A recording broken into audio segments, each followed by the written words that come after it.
आप एक perfect misfit हो हमारे अकॉर्डिंग। फाउंडेशन है ग्लोबल सिख। उम्मीद दी किरण बनी है। मैं पंजाबी च गल करा, थोड़ा कंफर्टेबल हो बैठा ना घर पे जब इमोशनली टूटा।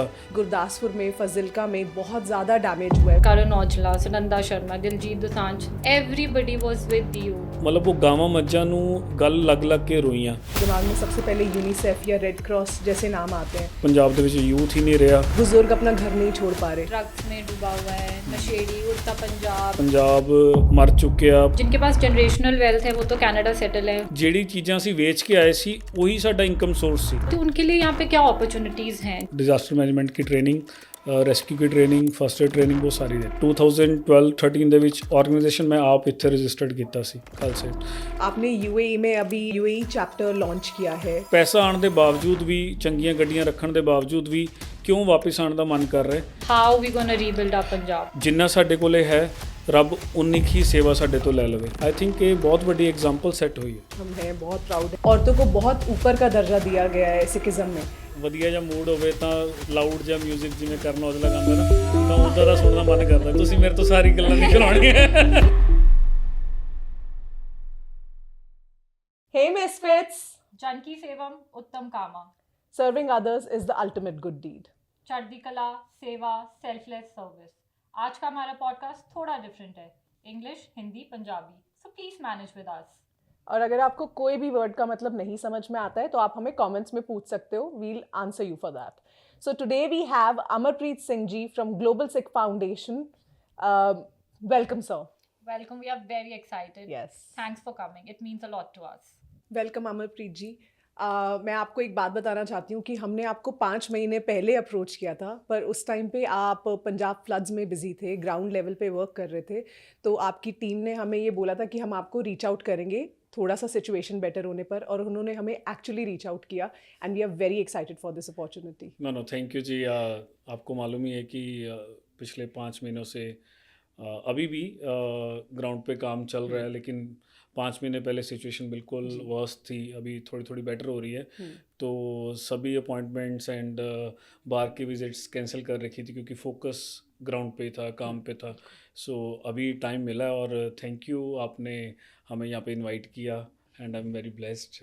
The pleasure. We are very blessed. We are It means blessed. a lot to us. जी। सिख मतलब स्टूडेंट। आज हम आपके स्टूडेंट बन के बैठे Oh, हैं। no, no, no, no, no, no. So We all are student. Please educate us today on so many matters जिस पे आप काम कर रहे हैं। सबसे पहले लोग आपसे ग्लोबल सिख के बारे में पूछते होंगे, बट हम पहले आपसे पूछेंगे आपकी अपब्रिंगिंग, आपका बचपन एंड अबाउट अमरप्रीत जी के बारे में, उनकी प्राइवेट लाइफ के बारे में। Very good question, very good start actually. So बचपन लाइक मेरा birth place Patiala Punjab. So जैसे स्कूलिंग के बाद मेरा पैशन था कि मैं ना कुछ डिफरेंट करना चाहता हूँ। तो फैमिली के साथ डिस्कशन में ये निकला कि मैंने 12th में नॉन मेडिकल ली, और सभी जो मेरे बैचमेट्स थे उनका ये प्लान था कि कोई इंजीनियरिंग कर रहा है और कोई बाहर जा रहा है। तो मेरे मन में था कि यार कुछ डिफरेंट करते हैं। तो मेरा वहाँ से हम गुज़र रहे थे तो मैंने वहाँ पे प्लेन्स खड़े देखे, तो मैंने अपने फादर को बोला कि एक बार यहाँ पे विज़िट करके देखते हैं कि यहाँ पे कौन सा कोर्स होता है। सो वहाँ पे पता चला कि हमारा पटियाला में फ्लाइंग का भी कोर्स यहाँ पे ट्रेनिंग सेशंस होते हैं। तो मैंने कहा कि ये करते हैं, और बस वहीं से मेरा स्टार्ट हुआ फ्लाइंग से। लेकिन अनफॉर्चुनेटली अभी तक फ्लाइंग मैं कंप्लीट नहीं कर पाया। अभी भी प्रैक्टिस कर रहा हूँ, जब टाइम मिलता है कुछ फ्लाइंग आवर्स मेरे बचे हैं तो वो करता रहता हूँ बीच बीच में। लेकिन from I think last 13 to 15 years मैं सोशल वर्क में मेरा इंटरेस्ट बन गया, एंड बस वहीं से जर्नी एक बिल्कुल डिफरेंट जर्नी स्टार्ट होगी जो सोची भी नहीं थी कि मतलब इतने साल और इतना सारा करियर, और जो मेन एज ग्रुप होता है कि इस एज में मतलब बोलते हैं कि यंग बच्चे मस्ती करते हैं और हम कॉलेज में जाएंगे, यूनिवर्सिटीज़ में जाएंगे। तो मेरा वो सारा टाइम, मेजर टाइम डिज़ास्टर्स में और रिलीफ वर्क्स में निकला।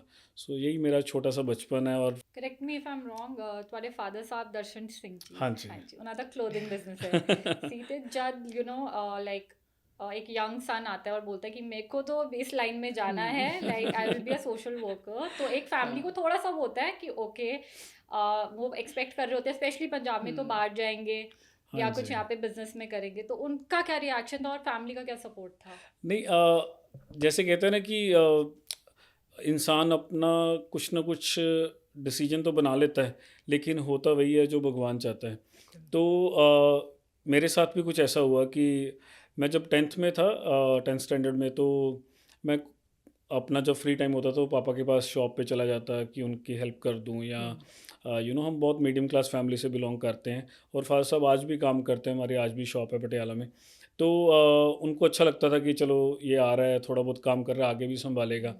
और लेकिन जब मैंने एविएशन का स्टार्ट किया तो उनको ये क्लियर हो गया कि ये शॉप में बैठने वाला नहीं है, ये अब अपना पायलट बनेगा, तो इसकी लाइफ बाहर ही सेट होगी कहीं।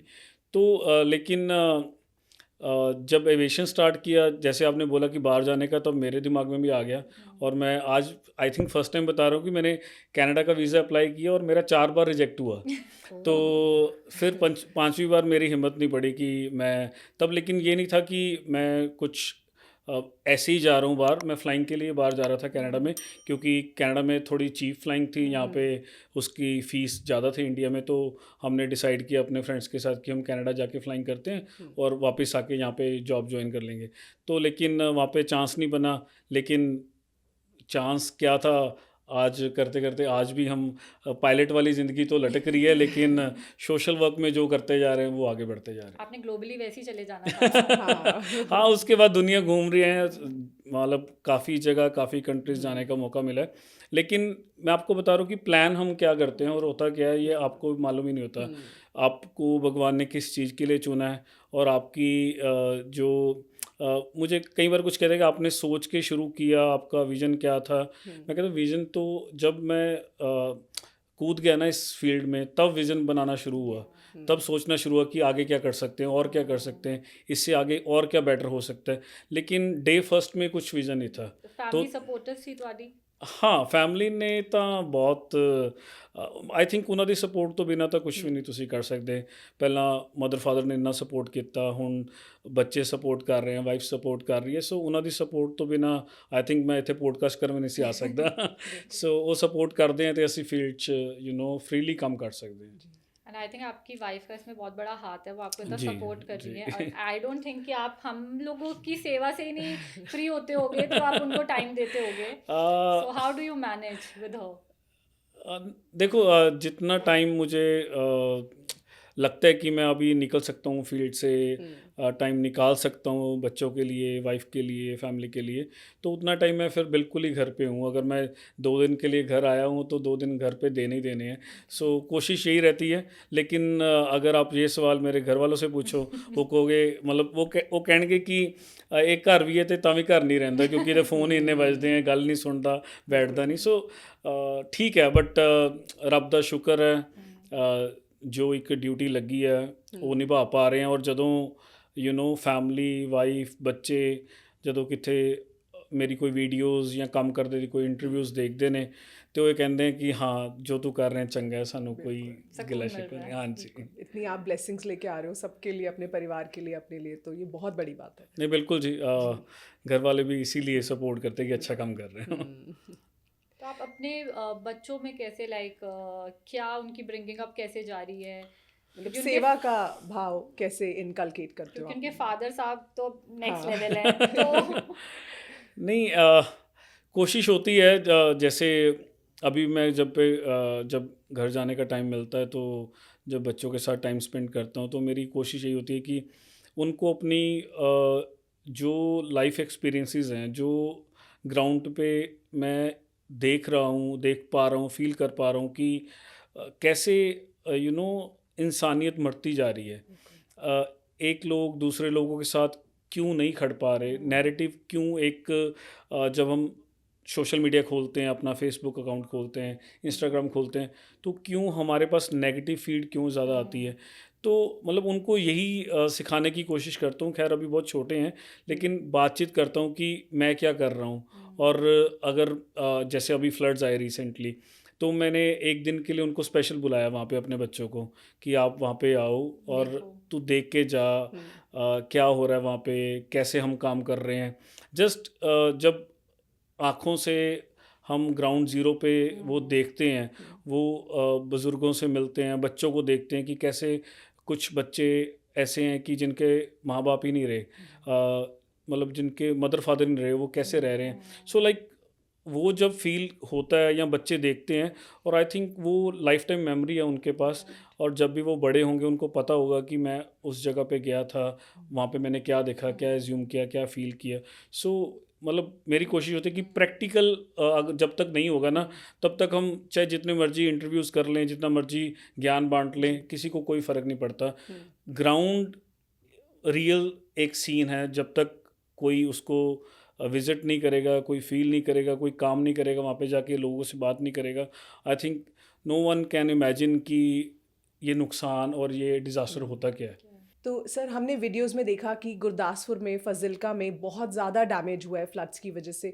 तो किस हद तक वहाँ पे सिचुएशन बेटर हो पाई है और कितना अभी रिहैबिलिटेशन का काम किस लेवल पे चल रहा है? देखिए, जब फ्लड्स के इनिशियल डेज चल रहे थे, तब मैंने बहुत वीडियोस ऐसे डाले थे कि वहाँ पे इनिशियल डेज पे बहुत ज़्यादा जो ग्रॉसरी थी वो इकट्ठी हो गई थी।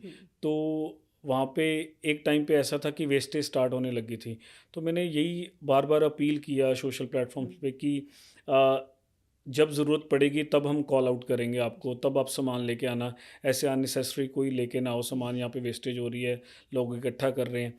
लेकिन आज हम जनवरी महीने में बैठे हैं और अभी सिचुएशन पहले से वर्स्ट हो गई है, क्योंकि जो लोग तो रिहैबिलिटेट हो सकते थे, जिनका कम नुकसान था, उन्होंने तो अपनी लाइफ फिर दोबारा से सेटल डाउन कर ली है, या किसी को मदद मिल गई, उन्होंने सेटल डाउन कर ली। जिनका नुकसान कम था उनको हेल्प मिली, वो दोबारा अपने पैरों पे खड़े हो गए।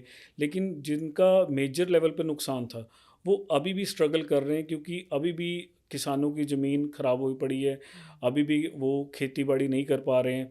और जिनके घर डैमेज थे, जितनी मतलब जिस लेवल पे डैमेज था, उस लेवल पे मतलब पॉसिबल नहीं था कि 2 महीनों में ही सारे गाँव को आप रिहैबिलिटेट कर सकते हो, रीबिल्ड कर सकते हो। तो काम अभी भी उसी पेस पे हमारा चल रहा है, अभी भी हमारी टीम वहीं पे है। लास्ट वीक मैं भी वहीं पे गया हुआ था।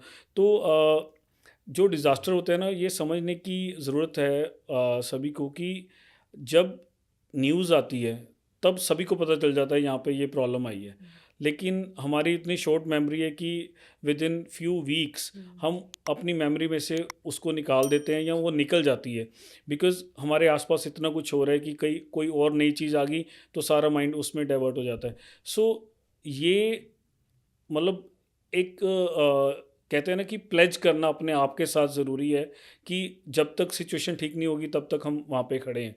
तो मैंने भी काफ़ी अपनी वीडियोस पे ये बोला कि जब तक सिचुएशन नहीं सही होती, चाहे 1 साल लग जाए, किसान अपनी फसल दोबारा से जब उसको स्टार्ट करेंगे, तब तक हम वहाँ पे खड़े हैं। और बाय गॉड ग्रेस हम वो चीज़ कर पा रहे हैं कि अभी भी हमारे ट्रैक्टर्स, हमारी टीम्स, हमारे रीबिल्ड के प्रोजेक्ट्स, हमारे और भी रिहैबिलिटेशन के जो प्रोजेक्ट्स हैं वो वहाँ पे अभी भी कंटिन्यूसली चल रहे हैं।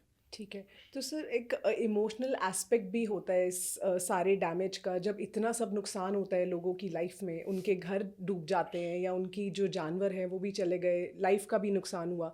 तो आप उस इमोशनल एस्पेक्ट को कैसे हैंडल करते हो जब लोग अपने घरों को नहीं छोड़ पा रहे होते हैं? हमने कुछ वीडियोस में देखा कि कुछ बुजुर्ग अपना घर नहीं छोड़ पा रहे, उनको बहुत लगाव है अपने घर से।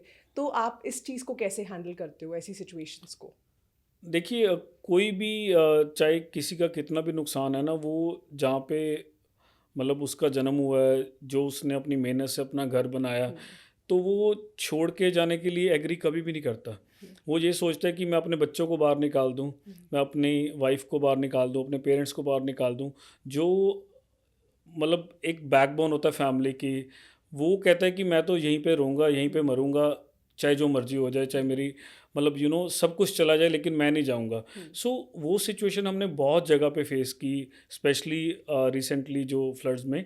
तो प्रॉब्लम क्या है कि प्रॉब्लम ये है कि नुकसान सभी जगह हुआ पड़ा है। उसको पता है कि अगर मैं बाहर गया तब भी पता नहीं मैं बचूंगा या नहीं बचूंगा, लेकिन वो ये चाहता है कि जिस मेहनत से, जिस पैसे से मैंने एक एक पैनी इकट्ठा करके अपना घर बनाया, वो मैं यहीं पे ही रहूं और यहीं पे ही उसके साथ ही मरूं अगर मरना है तो बहुत ज़्यादा जो फैमिलीज़ थी उनका जो फोकस था वो ये था कि अपने बच्चों को वो बाहर निकाल रहे थे, लेकिन जो घर वाले खुद थे, बड़े थे, वो बाहर निकलने के लिए रेडी नहीं थे। बिकॉज़ सभी का कोई ना कोई ज़रूरी सामान पड़ा है वहाँ पे, किसी का इकट्ठा करके अपनी सेविंग्स रखी हुई हैं, कागज़ पत्तर पड़े हैं, वो कहते हैं कि नहीं हम नहीं बाहर जाना चाहते। तो हमारा ये कोशिश होता था कि हम उनको यू नो रेस्क्यू करके बाहर निकालें, लेकिन उनका ये फ़ोर्स होता था कि हम तो यहीं पे रहेंगे, अगर आपने हमें कुछ हेल्प आउट करना है आप यहीं पे आके करो। तो हमारी टीम वहाँ पे बोट्स के साथ जो जो उनको प्रोवाइड करना था, जो जो उनकी ज़रूरत थी वो प्रोवाइड करते रहे, और ऐसे हमारा जो काम है वो चलता रहा। तो आप 1.5 साल ब्रेक पे थे, हमने आपको कहीं नहीं देखा, एंड सडनली जब फ्लड्स हुए तो अब आपको फोर्स किया आपकी टीम ने कि आपकी ज़रूरत है ग्राउंड पे, तो आपने डिसीजन लिया, आप आए। एंड आई थिंक आप ग्राउंड पे आए हैं और करण औजला, सुनंदा शर्मा, दिलजीत दोसांझ, जितने भी नाम ले ले कम है, जसबीर जस्सी पाजी, एवरीबडी वॉज विद यू। एक ही आपकी फेस वैल्यू पे, बिकॉज ऑब्वियसली ये नहीं है कि आप आए, आप दिखे, वो आगे, बिकॉज 15 साल की मेहनत है उसके पीछे। आप एक ऑर्गेनाइजेशन की रूह थे एंड आपने वो क्रिएट करी थी, फेस नहीं थे आप, सिर्फ रूह भी थे उसकी। और वो इतने सारे सेलिब्रिटीज़ ने एक ही नाम चुना, ग्लोबल सिख। हालांकि उस टाइम पे और भी ऑर्गेनाइजेशंस थी, और अगर हमें भी पर्सनल लेवल पे कहीं देना था या तो हमें भी वी ऑल्सो गेट कन्फ्यूज कि हम किधर डोनेट करें या किससे हम इन टच आएँ। तो बिकॉज हम आपको देखे आ रहे थे मतलब कितने सालों से, तो वो एक ट्रस्ट था। तो how did you feel about it जब इतने सारे सेलिब्रिटीज़ ने आपको रीच आउट करा, and we know you somewhere कि आप कभी किसी को रीच आउट नहीं करते हो। आप अपने घर से वो अपनी सेविंग 2 लाख रुपीज़ लेके निकले थे, फ्लड्स में उतरे थे, एंड देन इतना सपोर्ट आना, like Karan Aujla, Diljit Dosanjh, Sunanda, Nimrat Khera, how did you feel about it? मैं पंजाबी च गल करां थोड़ा बिल्कुल, कंफर्टेबल होके, जी, जी, अगर इफ़ बिल्कुल। यू ਤੁਹਾਡਾ आराम प्लेटफॉर्म नाल, या ठीक है। So from the last 15 years ਅਸੀਂ ਸਾਡੀ ਸਾਰੀ ਟੀਮ, ਮੇਰੀ ਸਾਰੀ ਟੀਮ ਨੇ ਇੱਕ ਜਾਨ ਲਾ ਕੇ ਅਸੀਂ ਇੱਕ ਪਲੇਟਫਾਰਮ ਖੜਾ ਕੀਤਾ, ਔਰ ਅੱਜ ਵੀ ਮੇਰੇ ਨਾਲ ਜਿੰਨੇ ਵੋਲੰਟੀਅਰਸ ਨੇ, ਜਿੰਨੀ ਮੇਰੀ ਕੋਰ ਟੀਮ ਹੈ, ਮੇਰੇ ਬੋਰਡ ਦੇ ਉੱਤੇ ਮੈਂਬਰਸ ਨੇ, ਉਹ ਸਾਡਾ ਇੱਕ ਪਰਿਵਾਰ ਹੈ। ਸੋ ਜਦੋਂ ਵੀ ਅਸੀਂ ਕਦੇ ਵੀ ਪਾਸਟ ਦੇ ਵਿੱਚ ਵੀ, ਪ੍ਰੈਜ਼ੈਂਟਲੀ ਵੀ ਜਿਹੜਾ ਪ੍ਰੋਜੈਕਟ ਚੱਲ ਰਿਹਾ, ਜਦੋਂ ਵੀ ਅਸੀਂ ਕੋਈ ਵੀ ਮਿਸ਼ਨ ਦੇ ਉੱਤੇ ਜਾਂਦੇ ਹਾਂ ਨਾ, ਤਾਂ ਅਸੀਂ ਇੱਕ ਅਰਦਾਸ ਕਰਕੇ ਤੁਰਦੇ ਹਾਂ ਕਿ ਸਾਡਾ ਕਿਸੇ ਦਾ ਵੀ ਕੋਈ ਪਰਸਨਲ ਇੰਟਰਸਟ ਨਹੀਂ ਗਾ। ਅਸੀਂ ਅਗਰ ਜਾ ਰਹੇ ਹਾਂ ਤਾਂ ਲੋਕਾਂ ਦੀ ਹੈਲਪ ਕਰਨ ਲਈ ਜਾ ਰਹੇ ਹਾਂ, ਔਰ ਜਿੰਨਾ ਸਾਡੇ ਕੋਲੇ ਹੈ ਰੱਬ ਉਨੀ ਕੁ ਹੀ ਸੇਵਾ ਸਾਡੇ ਤੋਂ ਲੈ ਲਵੇ। ਸੋ ਜਦੋਂ ਵੀ ਅਸੀਂ ਅਰਦਾਸ ਕਰਕੇ ਰੱਬ ਦਾ ਨਾਮ ਲੈ ਕੇ ਕੁਛ ਵੀ ਚੀਜ਼ ਸਟਾਰਟ ਕਰਦੇ ਹਾਂ, ਤੇ ਆਈ ਥਿੰਕ ਫਿਰ ਉਹ ਚੀਜ਼ ਤੁਹਾਡੀ ਨਹੀਂ ਰਹਿ ਜਾਂਦੀ, ਉਹ ਚੀਜ਼ ਰੱਬ ਦੀ ਰਹਿ ਜਾਂਦੀ ਕਿ ਉਹਨੇ ਕਿਵੇਂ ਚਲਾਉਣਾ ਤੁਹਾਨੂੰ। ਸੋ ਅਸੀਂ ਤਾਂ ਇੱਕ ਇੱਕ ਕਠਪੁਤਲੀ ਹਾਂ ਕਿ ਉੱਪਰੋਂ ਬੈਠ ਕੇ ਉਹ ਕਿਵੇਂ ਚਲਾ ਰਿਹਾ ਹੈ ਜਾਂ ਤੁਹਾਡੇ ਅੰਦਰ ਬੈਠ ਕੇ ਕਿਵੇਂ ਚਲਾ ਰਿਹਾ ਹੈ। ਸੋ ਉਹ ਉਹਦਾ ਡਿਸੀਜਨ ਹੈ ਕਿ ਉਸਨੇ ਕਿਵੇਂ ਚਲਾਉਣਾ ਹੈ। ਹੁਣ ਗੱਲ ਤੁਹਾਡੀ ਸੈਲੀਬ੍ਰਿਟੀਜ਼ ਵਾਲੇ ਪਾਰਟ 'ਤੇ ਆਉਣਾ ਕਿ ਜਦੋਂ ਵੀ ਅਸੀਂ ਕੰਮ ਕਰਦੇ ਹਾਂ ਤਾਂ ਹਰ ਇੱਕ ਬੰਦਾ, ਚਾਹੇ ਉਹ ਸੈਲੀਬ੍ਰਿਟੀ ਹੈ ਉਹ ਵੀ ਇਨਸਾਨ, ਉਹ ਵੀ ਦੂਰੋਂ ਬੈਠ ਕੇ ਪੰਜਾਬ ਦੇ ਲਈ ਉਹਦੇ ਵੀ ਦਰਦ ਆਇਆ ਕਿ ਮੈਂ ਕਿੱਦਾਂ ਸਪੋਰਟ ਕਰਾਂ। ਔਰ ਜਿੰਨੇ ਨਾਮ ਤੁਸੀਂ ਲਿੱਤੇ ਹੈ ਨਾ, ਇਹਨਾਂ 'ਚੋਂ ਕਿਸੇ ਨੂੰ ਵੀ ਅਸੀਂ ਰੀਚ ਆਊਟ ਨਹੀਂ ਕੀਤਾ। ਸੋ ਹਰ ਇੱਕ ਦੇ, ਮੇਰਾ ਅੱਜ ਵੀ ਇਨਬਾਕਸ ਦੇਖੋਗੇ ਤੁਸੀਂ, ਹਰ ਇੱਕ ਦੇ ਆਪ ਮੈਸੇजेस ਆਏ, ਆਪ ਉਹਨਾਂ ਦੀ ਟੀਮਸ ਨੇ ਰੀਚ ਆਊਟ ਕੀਤਾ ਕਿ ਉਹ ਆ ਕੇ ਗਰਾਊਂਡ 'ਤੇ ਕੰਮ ਕਰਨਾ ਚਾਹੁੰਦੇ। ਕਿਉਂਕਿ ਫਿਰ ਉਹੀ ਗੱਲ ਹੈ ਕਿ ਜਦ ਤੱਕ ਤੁਸੀਂ ਗਰਾਊਂਡ 'ਤੇ ਐਕਸਪੀਰੀਅੰਸ ਨਹੀਂ ਕਰੋਗੇ ਤਾਂ ਤੱਕ ਉਹ ਐਕਚੁਅਲ ਫੀਲ ਕਦੇ ਵੀ ਤੁਹਾਨੂੰ ਆਏਗਾ ਹੀ ਨਹੀਂ ਕਿ ਉੱਥੇ ਹੋਇਆ ਕੀ ਹੈ। ਚਾਹੇ ਤੁਸੀਂ ਇੱਕ ਪੋਸਟ ਵੀ ਸ਼ੇਅਰ ਕਰ ਦਿਓ, ਠੀਕ ਹੈ, ਇਟ ਮੈਟਰਸ, ਬਟ ਜਦ ਤੱਕ ਤੁਸੀਂ ਜੈਨੂਇਨਲੀ ਤੁਸੀਂ ਫੀਲ ਕਰਨਾ ਚਾਹੁੰਦੇ ਹੋ ਨਾ, ਤਾਂ ਤੁਹਾਨੂੰ ਗਰਾਊਂਡ 'ਤੇ ਆਉਣਾ, ਗਰਾਊਂਡ 'ਤੇ ਉਤਰਨਾ ਬਹੁਤ ਜ਼ਿਆਦਾ ਜ਼ਰੂਰੀ ਹੈ। ਔਰ ਜਿਹੜੇ ਵੀ ਸੈਲੀਬ੍ਰਿਟੀਜ਼ ਅੱਜ ਜੁੜੇ ਹੋਏ ਨੇ, ਅਤੇ ਉਹਨਾਂ ਨੇ ਮੇਰੇ ਨਾਲ ਬਹੁਤ ਸਾਲ ਕੰਮ ਕੀਤਾ ਹੋਇਆ। ਉਹਨਾਂ ਨੇ ਪਹਿਲਾਂ ਵੀ ਡਿਜ਼ਾਸਟਰਸ ਦੇ ਵਿੱਚ ਮੇਰੇ ਨਾਲ ਵਿਜ਼ਿਟ ਕੀਤਾ, ਚਾਹੇ ਉਹ ਰਣਦੀਪ ਹੁੱਡਾ ਦੀ ਗੱਲ ਕਰ ਲਓ, ਗਿੱਪੀ ਭਾਜੀ ਦੀ ਗੱਲ ਕਰ ਲਓ, ਕਰਨ ਔਜਲਾ ਦੀ ਗੱਲ ਕਰ ਲਓ, ਸੋ ਦਿਲਜੀਤ ਭਾਜੀ ਦੀ ਗੱਲ ਕਰ ਲਓ, ਸੋ ਲਾਈਕ ਨਿਮਰਤ ਖਹਿਰਾ ਜੀ, ਸੋ ਹਰ ਇੱਕ ਨੇ, ਸੁਨੰਦਾ ਸ਼ਰਮਾ, ਜਿੰਨੇ ਵੀ ਨੇ ਸੈਲੀਬ੍ਰਿਟੀਜ਼, ਅੱਧਿਆਂ ਦੇ ਨਾਮ ਮੈਂ ਭੁੱਲ ਜਾਵਾਂਗਾ, ਸੌਰੀ, ਬਟ ਜਿੰਨੇ ਵੀ ਸੈਲੀਬ੍ਰਿਟੀਜ਼ ਨੇ ਉਹਨਾਂ ਨੇ ਐਕਸਪੀਰੀਅੰਸ ਕੀਤਾ, ਉਹਨਾਂ ਨੇ ਸਾਰਿਆਂ ਨੇ ਪਹਿਲਾਂ ਸਾਡੇ ਨਾਲ ਕੰਮ ਕੀਤਾ, ਐਂਡ ਉਹਨਾਂ ਨੂੰ ਇਹ ਚੀਜ਼ ਦਾ ਪਤਾ ਸੀ ਕਿ ਸਾਡਾ ਕੰਮ ਕਰਨ ਦਾ ਤਰੀਕਾ ਕੀ ਹੈ, ਅਸੀਂ ਕਿਸ ਤਰੀਕੇ ਦੇ ਨਾਲ ਕੰਮ ਕਰ ਰਹੇ ਹਾਂ, ਕਿਸ ਵਿਜ਼ਨ ਦੇ ਨਾਲ ਕੰਮ ਕਰ ਰਹੇ ਹਾਂ। ਟਰਸਟ ਹੀ, ਬਲਾਈਂਡ ਟਰਸਟ, ਇੱਕ ਤਰ੍ਹਾਂ ਦੀ ਟਰਸਟ ਹੀ ਹੈ। ਨਹੀਂ, ਬਲਾਈਂਡ ਟਰਸਟ ਨਹੀਂ ਕਹਿ ਸਕਦੇ, ਟਰਸਟ ਹੈ। ਸੋ ਅਸੀਂ ਇਹ ਗੱਲ ਕਹਿੰਦੇ ਕਿ ਉਹੀ ਟਰਸਟ ਬਰਕਰਾਰ ਰਵੇ ਅਤੇ ਤੁਸੀਂ ਗਰਾਊਂਡ 'ਤੇ ਆ ਕੇ ਸਾਡੇ ਨਾਲ ਦੁਬਾਰਾ ਤੋਂ ਕੰਮ ਕਰੋ। ਸੋ ਜਦੋਂ ਉਹਨਾਂ ਨੇ ਗਰਾਊਂਡ 'ਤੇ ਆ ਕੇ ਕੰਮ ਕੀਤਾ, ਅਤੇ ਤੁਸੀਂ ਦੇਖ ਸਕਦੇ ਹੋ ਕਿ ਕਿੰਨਾ ਜ਼ਿਆਦਾ ਚੇਂਜ ਐਂਡ ਕਿੰਨੀ ਜ਼ਿਆਦਾ ਅਵੇਅਰਨੈਸ ਜਦੋਂ ਲੋਕਾਂ ਤੱਕ ਪਹੁੰਚਦੀ ਹੈ, ਜਿੱਥੇ ਅਸੀਂ ਇਹ ਵੀ ਨਹੀਂ ਸੋਚ ਸਕਦੇ ਕਿ ਇਹ ਲੋਕਾਂ ਨੂੰ ਵੀ ਪਤਾ ਲੱਗੂਗਾ ਫਲੱਡਸ ਦੇ ਬਾਰੇ। ਰੀਸੈਂਟਲੀ ਮੈਂ ਮਹਾਰਾਸ਼ਟਰ ਗਿਆ ਹੋਇਆ ਸੀਗਾ, ਸੋ ਉੱਥੇ ਦੇ ਲੋਕਾਂ ਨੇ ਮੈਨੂੰ ਰੋਕ ਕੇ ਇਹ ਗੱਲ ਕਹੀ ਕਿ ਅੱਛਾ ਆਹ ਸਿੰਗਰ ਤੁਹਾਡੇ ਨਾਲ ਤੁਸੀਂ ਮਿਲ ਕੇ ਇਕੱਠੇ ਕੰਮ ਕਰ ਰਹੇ ਹੋ, ਬਹੁਤ ਚੰਗਾ ਕੰਮ ਕਰ ਰਹੇ ਹੋ। ਅਤੇ ਜਿਹੜੀ ਆਡੀਅנס ਹੈ, ਜਿੱਥੇ ਅਸੀਂ ਆਪਣੀ ਗੱਲ ਪਹੁੰਚਾਉਣਾ ਚਾਹੁੰਦੇ ਹਾਂ, ਜਿਵੇਂ ਦਿਲਜੀਤ ਭਾਜੀ KBC 'ਤੇ ਗਏ, ਉਹਨਾਂ ਨੇ ਪੰਜਾਬ ਦੀ ਗੱਲ ਉਸ ਪਲੇਟਫਾਰਮ 'ਤੇ ਜਾ ਕੇ ਕੀਤੀ। ਸੋ ਉਹ ਉਹਨਾਂ ਦੇ ਆਉਣ ਦੇ ਨਾਲ ਜਿਹੜੀ ਸਾਡੀ ਆਵਾਜ਼ ਹੈ ਉਹ ਪੂਰੀ ਦੁਨੀਆ ਤੱਕ ਪਹੁੰਚ ਜਾਂਦੀ ਹੈ ਕਿ ਸਾਡੇ ਲੋਕਾਂ ਦੇ ਨਾਲ ਕੀ ਹੋ ਰਿਹਾ ਔਰ ਅਸੀਂ ਆਪਣੇ ਲੋਕਾਂ ਦੇ ਲਈ ਕਿਵੇਂ ਖੜ੍ਹੇ ਹਾਂ। ਔਰ ਇਹ ਮੈਸੇਜ, ਇਹ ਨੈਰੇਟਿਵ ਦੇਣਾ ਬਹੁਤ ਜ਼ਿਆਦਾ ਇੰਪੋਰਟੈਂਟ ਸੀ। ਐਂਡ ਮੈਂ ਨੋਟਿਸ ਵੀ ਕੀਤਾ ਤੁਸੀਂ ਪਹਿਲੇ ਸਭ ਨੂੰ ਗਰਾਊਂਡ ਲੈਵਲ ਤੇ लेके गए हो, हाँ विदाउट जी। एक्सेप्टिंग या विदाउट मतलब कोई स्ट्रैटेजी बताने से पहले आपने सबको रियलिटी दिखाई है। ਇਹ ਜ਼ਰੂਰੀ ਹੈ ਨਾ ਜੀ, ਕਿਉਂਕਿ ਪੁਆਇੰਟ ਇਹੀ ਹੁੰਦਾ ਕਿ ਜਦੋਂ ਵੀ ਤੁਸੀਂ ਕਿਸੇ ਨੇ ਤੁਹਾਡੀ ਹੈਲਪ ਕਰਨੀ ਹੈ ਤਾਂ ਹਰ ਇੱਕ ਦਾ ਪਹਿਲਾ ਕੁਐਸਚਨ ਹੁੰਦਾ ਕਿ ਤੁਹਾਨੂੰ ਫੰਡਸ ਦੀ ਕਿੰਨੀ ਰਿਕੁਆਇਰਮੈਂਟ ਹੈ। ਤਾਂ ਮੇਰਾ ਪਹਿਲਾ ਰਿਪਲਾਈ ਹੁੰਦਾ ਕਿ ਫੰਡਸ ਦੀ ਗੱਲ ਬਾਅਦ 'ਚ, ਪਹਿਲਾਂ ਤੁਸੀਂ ਜਦ ਤੱਕ ਦੇਖੀ ਨਹੀਂ ਚੀਜ਼ ਨੂੰ, ਮਹਿਸੂਸ ਨਹੀਂ ਕੀਤਾ ਜਾਂ ਤੁਹਾਨੂੰ ਸਾਡੀ ਰਿਕੁਆਇਰਮੈਂਟ ਹੀ ਨਹੀਂ ਪਤਾ, ਅਤੇ ਦੈਨ ਉਹ ਫੰਡਸ ਬਾਅਦ 'ਚ ਆਉਂਦੇ ਨੇ। ਸੋ ਪਹਿਲਾਂ ਤੁਸੀਂ ਇੱਕ ਵਾਰੀ ਗਰਾਊਂਡ 'ਤੇ ਆ ਕੇ ਐਕਸਪੀਰੀਅੰਸ ਕਰੋ, ਰਿਅਲਾਈਜ਼ ਕਰੋ ਕਿ ਕੀ ਹੋਇਆ, ਕੀ ਪਤਾ ਸ਼ਾਇਦ ਸਾਡੇ ਤੋਂ ਬੈਟਰ ਆਈਡੀਆ ਤੁਹਾਡੇ ਮਾਈਂਡ 'ਚ ਵੀ ਆ ਜਾਏ ਅਤੇ ਆਪਾਂ ਸ਼ੇਅਰ ਕਰਕੇ ਐਜ਼ ਅ ਟੀਮ ਫਿਰ ਅੱਗੇ ਵੱਧ ਸਕੀਏ। ਸੋ ਇਸੇ ਤਰੀਕੇ ਦੇ ਨਾਲ ਕਾਫੀ ਸੈਲੀਬ੍ਰਿਟੀਜ਼ ਨੇ ਗਰਾਊਂਡ 'ਤੇ ਵਿਜ਼ਿਟ ਕੀਤਾ, ਔਰ ਵਿਜ਼ਿਟ ਕਰਨ ਤੋਂ ਬਾਅਦ ਅੱਜ ਵੀ ਫਾਜ਼ਿਲਕਾ ਏਰੀਆ 'ਚ ਆਈ ਥਿੰਕ 60-65 ਘਰ ਕਰਨ ਔਜਲਾ ਦੀ ਟੀਮ ਦੇ ਵੱਲੋਂ ਬਣ ਰਹੇ ਹੈ। 10 ਪਿੰਡ ਦਲਜੀਤ ਭਾਜੀ ਨੇ ਅਡੋਪਟ ਕੀਤੇ ਹੈ, ਸੋਨਮ ਬਾਜਵਾ ਨੇ ਕੁਝ ਘਰ ਅਡੋਪਟ ਕੀਤੇ ਹੋਏ ਹੈ। ਸੋ ਲਾਈਕ ਫਿਰ ਹਰ ਇੱਕ ਸੈਲੀਬ੍ਰਿਟੀ, ਹਰ ਇੱਕ ਉਹ ਇਨਸਾਨ, ਜਿਹੜੇ ਵੀ ਹੋਰ ਵੀ ਕਾਰਪੋਰੇਟਸ ਬਹੁਤ ਜ਼ਿਆਦਾ ਸਾਡੇ ਨਾਲ ਜੁੜੇ, ਔਰ ਉਹ ਸਾਰੇ ਅੱਜ ਤੱਕ ਜੁੜੇ ਹੋਏ ਨੇ ਕਿਉਂਕਿ ਉਹਨਾਂ ਨੇ ਉਹ ਪਹਿਲਾ ਦਿਨ ਐਕਸਪੀਰੀਅੰਸ ਕੀਤਾ ਸੀ। ਜੇ ਉਹਨਾਂ ਨੇ ਪਹਿਲਾ ਦਿਨ ਐਕਸਪੀਰੀਅੰਸ ਨਾ ਕੀਤਾ ਹੁੰਦਾ, ਉਹ ਗਰਾਊਂਡ 'ਤੇ ਨਾ ਗਏ ਹੁੰਦੇ, ਉਹਨਾਂ ਨੇ ਉਹ ਮਹਿਸੂਸ ਹੀ ਨਹੀਂ ਸੀ ਕਰ ਪਾਉਣਾ ਕਿ ਉੱਥੇ ਹੋਇਆ ਕੀ ਹੈ ਅਤੇ ਇਹ ਹਾਲਾਤ ਕਦੋਂ ਤੱਕ ਠੀਕ ਹੋਣਗੇ। ਉਹ ਅੱਜ ਤੱਕ ਤਾਂ ਹੀ ਖੜ੍ਹੇ ਨੇ 5 ਮਹੀਨੇ ਬਾਅਦ ਵੀ, ਕਿਉਂਕਿ ਉਹਨਾਂ ਨੇ ਉਹ ਪਾਣੀ ਦੇ ਵਿੱਚ ਉਹ ਪਰਿਵਾਰਾਂ ਦੇ ਨਾਲ ਗੱਲਬਾਤ ਕੀਤੀ ਹੋਈ ਹੈ, ਉਹ ਫੈਮਲੀਜ਼ ਨੂੰ ਮਿਲੇ, ਉਹ ਬੱਚਿਆਂ ਨੂੰ ਮਿਲੇ ਹੈ, ਕਿਉਂਕਿ ਉਹਨਾਂ ਨੂੰ ਪਤਾ ਸੀਗਾ ਕਿ ਇਹ ਇੰਨੀ ਜਲਦੀ ਠੀਕ ਹੋਣ ਵਾਲਾ ਮਾਹੌਲ ਨਹੀਂ ਹੈ। ਸੋ ਆਈ ਥਿੰਕ ਇਹ ਚੀਜ਼ਾਂ ਸਾਰੀਆਂ ਐਕਸਪੀਰੀਅੰਸ ਤੋਂ ਆਉਂਦੀਆਂ ਨੇ। ਸਾਨੂੰ ਇੰਨੇ ਡਿਜ਼ਾਸਟਰ ਵਿੱਚ ਕੰਮ ਕਰਨ ਤੋਂ ਬਾਅਦ ਇਹ ਚੀਜ਼ ਪਤਾ ਹੈ ਕਿ ਜਦ ਤੱਕ ਗਰਾਊਂਡ 'ਤੇ ਕੋਈ ਨਹੀਂ ਆਇਆ ਤਾਂ ਤੱਕ ਉਹ ਲੌਂਗ ਟਰਮ ਲਈ ਕਦੇ ਵੀ ਐਗਰੀ ਨਹੀਂ ਹੁੰਦਾ। ਉਹਨੂੰ ਐਂ ਲੱਗਦਾ ਕਿ ਸ਼ਾਇਦ ਸਿਚੁਏਸ਼ਨ ਠੀਕ ਹੈ, ਇਹ ਤਾਂ ਇੱਦਾਂ ਹੀ ਕੰਮ ਕਰੀ ਜਾਂਦੇ। ਸੋ ਇਹ ਤਾਂ ਹੀ ਮਹਿਸੂਸ ਹੁੰਦਾ ਕਿ ਜੇ ਤੁਸੀਂ ਪਹਿਲੇ ਦਿਨਾਂ 'ਚ ਸਟਰਗਲਿੰਗ ਟਾਈਮ ਦੇ ਉੱਤੇ ਤੁਸੀਂ ਆਪ ਵਿਜ਼ਿਟ ਕੀਤਾ ਹੋਵੇ। पहले दिन थे 15 साल दी मैंने। जी, अगर हम इन जो आपने ग्लोबल जो स्टार्स हैं जिनके साथ जो आपके साथ जुड़े हैं, अगर हम उनके फेम को और जो उन्होंने सेवा की उसको एक तरफ रखें, तो मैं ये जानना चाहती हूँ कि वो पर्सनल लेवल पे कितना अफेक्टेड थे, क्योंकि आप उनके साथ पर्सनल लेवल पे इतने दिन तक रहे, उनसे बातचीत हुई, तो वो कितना अफेक्टेड थे इमोशनली? आई थिंक ਮੈਨੂੰ ਇਹ ਲੱਗਦਾ ਕਿ ਉਹ ਇਮੋਸ਼ਨਲੀ ਅਫੈਕਟਿਡ ਸੀ ਤਾਂ ਹੀ ਉਹ ਸਪੋਰਟ ਦੇ ਵਿੱਚ ਆਏ। ਬਿਕੋਜ਼ ਜਦ ਤੱਕ ਤੁਹਾਨੂੰ ਕੋਈ ਚੀਜ਼ ਨੇ ਟੱਚ ਹੀ ਨਹੀਂ ਕੀਤਾ, ਤੁਹਾਨੂੰ ਹਰਟ ਹੀ ਨਹੀਂ ਕੀਤੀ ਕੋਈ ਚੀਜ਼, ਜਾਂ ਤੁਸੀਂ ਅਪਸੈਟ ਹੀ ਨਹੀਂ ਹੋਏ ਕਿਸੇ ਮਤਲਬ ਮਾਹੌਲ ਨੂੰ ਦੇਖ ਕੇ, ਤਾਂ ਤੱਕ ਤੁਸੀਂ ਗਰਾਊਂਡ 'ਤੇ ਆਓਗੇ ਨਹੀਂ, ਜਾਂ ਤਾਂ ਤੱਕ ਤੁਸੀਂ ਅੱਗੇ ਨਹੀਂ ਵਧੋਗੇ ਕਿ ਮੈਂ ਸਪੋਰਟ ਕਿੱਦਾਂ ਕਰਨਾ। ਸੋ ਜਦੋਂ ਉਹਨਾਂ ਨੇ ਮਤਲਬ ਇਹ ਚੀਜ਼ ਨੂੰ ਮਹਿਸੂਸ ਕੀਤਾ ਤਾਂ ਉਹਨਾਂ ਨੇ ਵੇ ਆਊਟ ਦੇਖਣੇ ਸ਼ੁਰੂ ਕੀਤੇ ਕਿ ਮੈਂ ਕਿਵੇਂ ਕਿਸ ਨੂੰ ਮਿਲ ਕੇ ਕਿਸ ਦੇ ਨਾਲ ਇੱਦਾਂ ਹੈਲਪ ਜਾਂ ਕੁਝ ਬੈਟਰ ਕਰ ਸਕਦੇ ਹਾਂ ਜਾਂ ਕਰ ਸਕਦੀ ਹਾਂ। ਸੋ ਇਸੇ ਤਰੀਕੇ ਨਾਲ ਉਹਨਾਂ ਨੇ ਜਦੋਂ ਰੀਚ ਆਊਟ ਕੀਤਾ ਤਾਂ ਅਸੀਂ ਉਹਨਾਂ ਨੂੰ ਆਪਸ਼ਨਸ ਦੱਸੇ ਕਿ ਤੁਸੀਂ ਇਸ ਤਰੀਕੇ ਦੇ ਨਾਲ ਕੰਮ ਕਰ ਸਕਦੇ ਹੋ, ਇਸ ਪਲੈਨਿੰਗ ਦੇ ਨਾਲ, ਇਸ ਸਟ੍ਰੈਟਜੀ ਦੇ ਨਾਲ ਅਗਰ ਆਪਾਂ ਚੱਲਦੇ ਹਾਂ ਤਾਂ ਲੌਂਗ ਟਰਮ ਇੰਪੈਕਟ ਪੈ ਸਕਦਾ। ਔਰ ਮੈਂ ਇੱਥੇ ਮਤਲਬ ਲਾਈਕ ਕਿਸੇ ਵੀ ਸੈਲੀਬ੍ਰਿਟੀ ਦੀ ਗੱਲ ਕਰਾਂ ਤਾਂ ਹਰ ਇੱਕ ਨੂੰ ਜਦੋਂ ਅਸੀਂ ਇੱਕ ਪਲਾਨ ਸਮਝਾਉਂਦੇ ਸੀਗੇ ਆਫਟਰ ਦਾ ਵਿਜ਼ਿਟ, ਤਾਂ ਉਹ ਅੱਜ ਤੱਕ ਐਸੋਸੀਏਟ ਰਹਿੰਦੇ ਨੇ, ਕਿਉਂਕਿ ਉਹਨਾਂ ਨੂੰ ਪਤਾ ਸੀਗਾ ਕਿ ਇਸ ਚੀਜ਼ ਦੀ ਲੋੜ ਬਾਅਦ ਦੇ ਵਿੱਚ ਜਾ ਕੇ ਜ਼ਿਆਦਾ ਹੈ ਜਦੋਂ ਸਾਰਿਆਂ ਨੇ ਨਿਕਲ ਜਾਣਾ। ਸਾਰੀਆਂ ਆਰਗੇਨਾਈਜੇਸ਼ਨ, ਮੈਜੋਰਿਟੀ ਆਰਗੇਨਾਈਜੇਸ਼ਨਸ ਜਦੋਂ ਲੀਵ ਕਰ ਜਾਂਦੀਆਂ ਨੇ ਤਾਂ ਕੁਝ ਆਰਗੇਨਾਈਜੇਸ਼ਨਸ ਜਾਂ ਕੁਝ ਇੰਡੀਵਿਜੂਅਲਸ ਰਹਿ ਜਾਂਦੇ ਨੇ।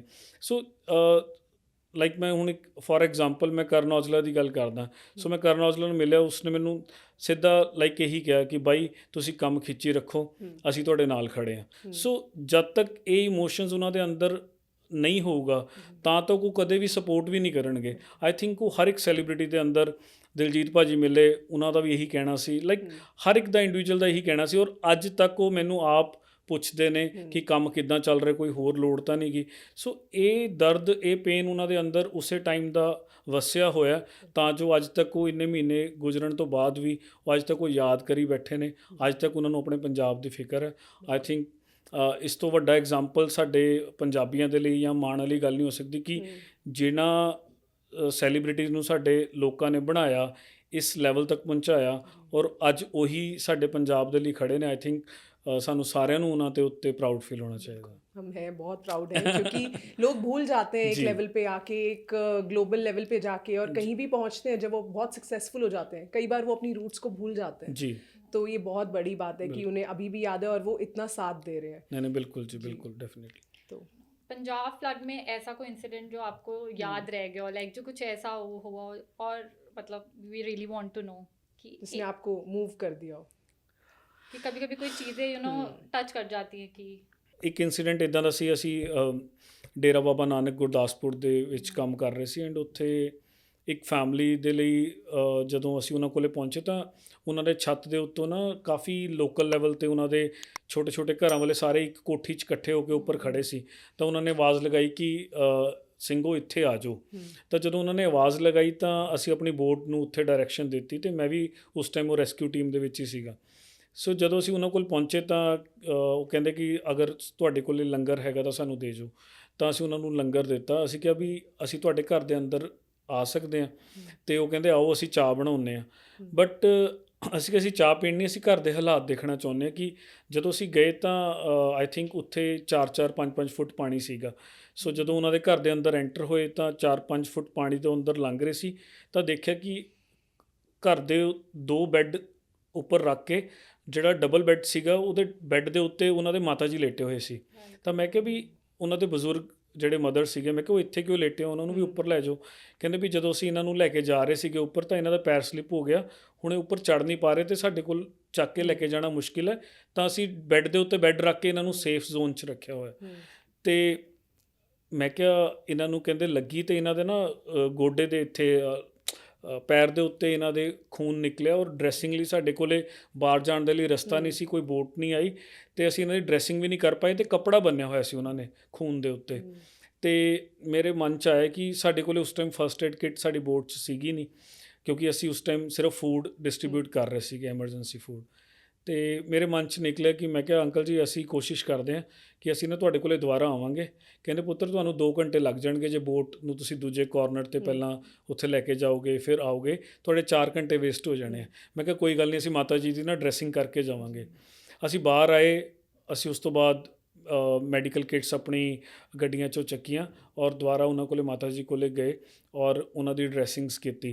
ਡਰੈਸਿੰਗ ਕਰਕੇ ਜਦੋਂ ਅਸੀਂ ਨਿਕਲ ਰਹੇ ਸੀ ਨਾ, ਮਤਲਬ ਲਾਈਕ ਉਹ ਮਾਤਾ ਜੀ ਦੇ ਦਿਲ ਦੇ ਉੱਤੇ ਜਿਹੜਾ ਸਕੂਨ ਸੀਗਾ, ਉਹਨਾਂ ਦੇ ਫੇਸ ਦੇ ਜਿਹੜੇ ਐਕਸਪ੍ਰੈਸ਼ਨ ਸੀ, ਆਈ ਥਿੰਕ ਪੂਰਾ ਡਿਜ਼ਾਸਟਰ ਸਾਨੂੰ ਉਹਨਾਂ ਦੀ ਸ਼ਕਲ ਅਤੇ ਉਹਨਾਂ ਦੇ ਇਮੋਸ਼ਨਸ ਨਹੀਂ ਭੁੱਲੇ ਕਿ ਸਾਨੂੰ ਕਿੰਨੇ ਲੋਕ ਯਾਦ ਰੱਖ ਰਹੇ ਹੋਣਗੇ, ਕਿੰਨੀਆਂ ਬਲੈਸਿੰਗਸ ਦੇ ਰਹੇ ਹੋਣਗੇ ਕਿ ਸਾਨੂੰ ਪਤਾ ਹੀ ਨਹੀਂ ਗਾ। ਅਸੀਂ ਕਿਸੇ ਨੂੰ ਲੰਗਰ ਛਕਾਤਾ, ਅਸੀਂ ਕਿਸੇ ਨੂੰ ਮੈਡੀਸਿਨ ਦੇਤੀ, ਅਸੀਂ ਕਿਸੇ ਨੂੰ ਕੋਈ ਕੱਪੜਾ ਦੇ ਆਏ, ਔਰ ਸਾਨੂੰ ਨਹੀਂ ਪਤਾ ਉਹ ਕੌਣ ਨੇ, ਸਾਨੂੰ ਨਹੀਂ ਪਤਾ ਉਹ ਕਿੱਥੋਂ ਬਿਲੋਂਗ ਕਰਦੇ, ਉਹਨਾਂ ਦਾ ਬੈਕਗਰਾਊਂਡ ਕੀ, ਕਿਹੜੇ ਰਿਲੀਜਨ ਤੋਂ ਹੈ, ਕੀ ਉਹਨਾਂ ਦਾ ਨਾਮ ਹੈ, ਨਾ ਉਹਨਾਂ ਨੂੰ ਸਾਡਾ ਕੁਝ ਪਤਾ। ਬਸ ਜਿਹੜਾ ਕਨੈਕਸ਼ਨ ਹੈ ਉਹ ਸਿਰਫ ਇਮੋਸ਼ਨਸ ਦਾ ਕਨੈਕਸ਼ਨ ਹੈ। ਉਹ ਸਿਰਫ ਇੱਕ ਇਹੀ ਕਨੈਕਸ਼ਨ ਹੈ ਕਿ ਉਹ ਮੁਸੀਬਤ 'ਚ ਨੇ ਅਤੇ ਅਸੀਂ ਸਪੋਰਟ ਕਰਨ ਆਏ ਹਾਂ, ਉਹ ਮੁਸੀਬਤ 'ਚ ਨੇ ਅਸੀਂ ਉਹਨਾਂ ਦੀ ਹੈਲਪ ਕਰਨ ਆਏ ਹਾਂ।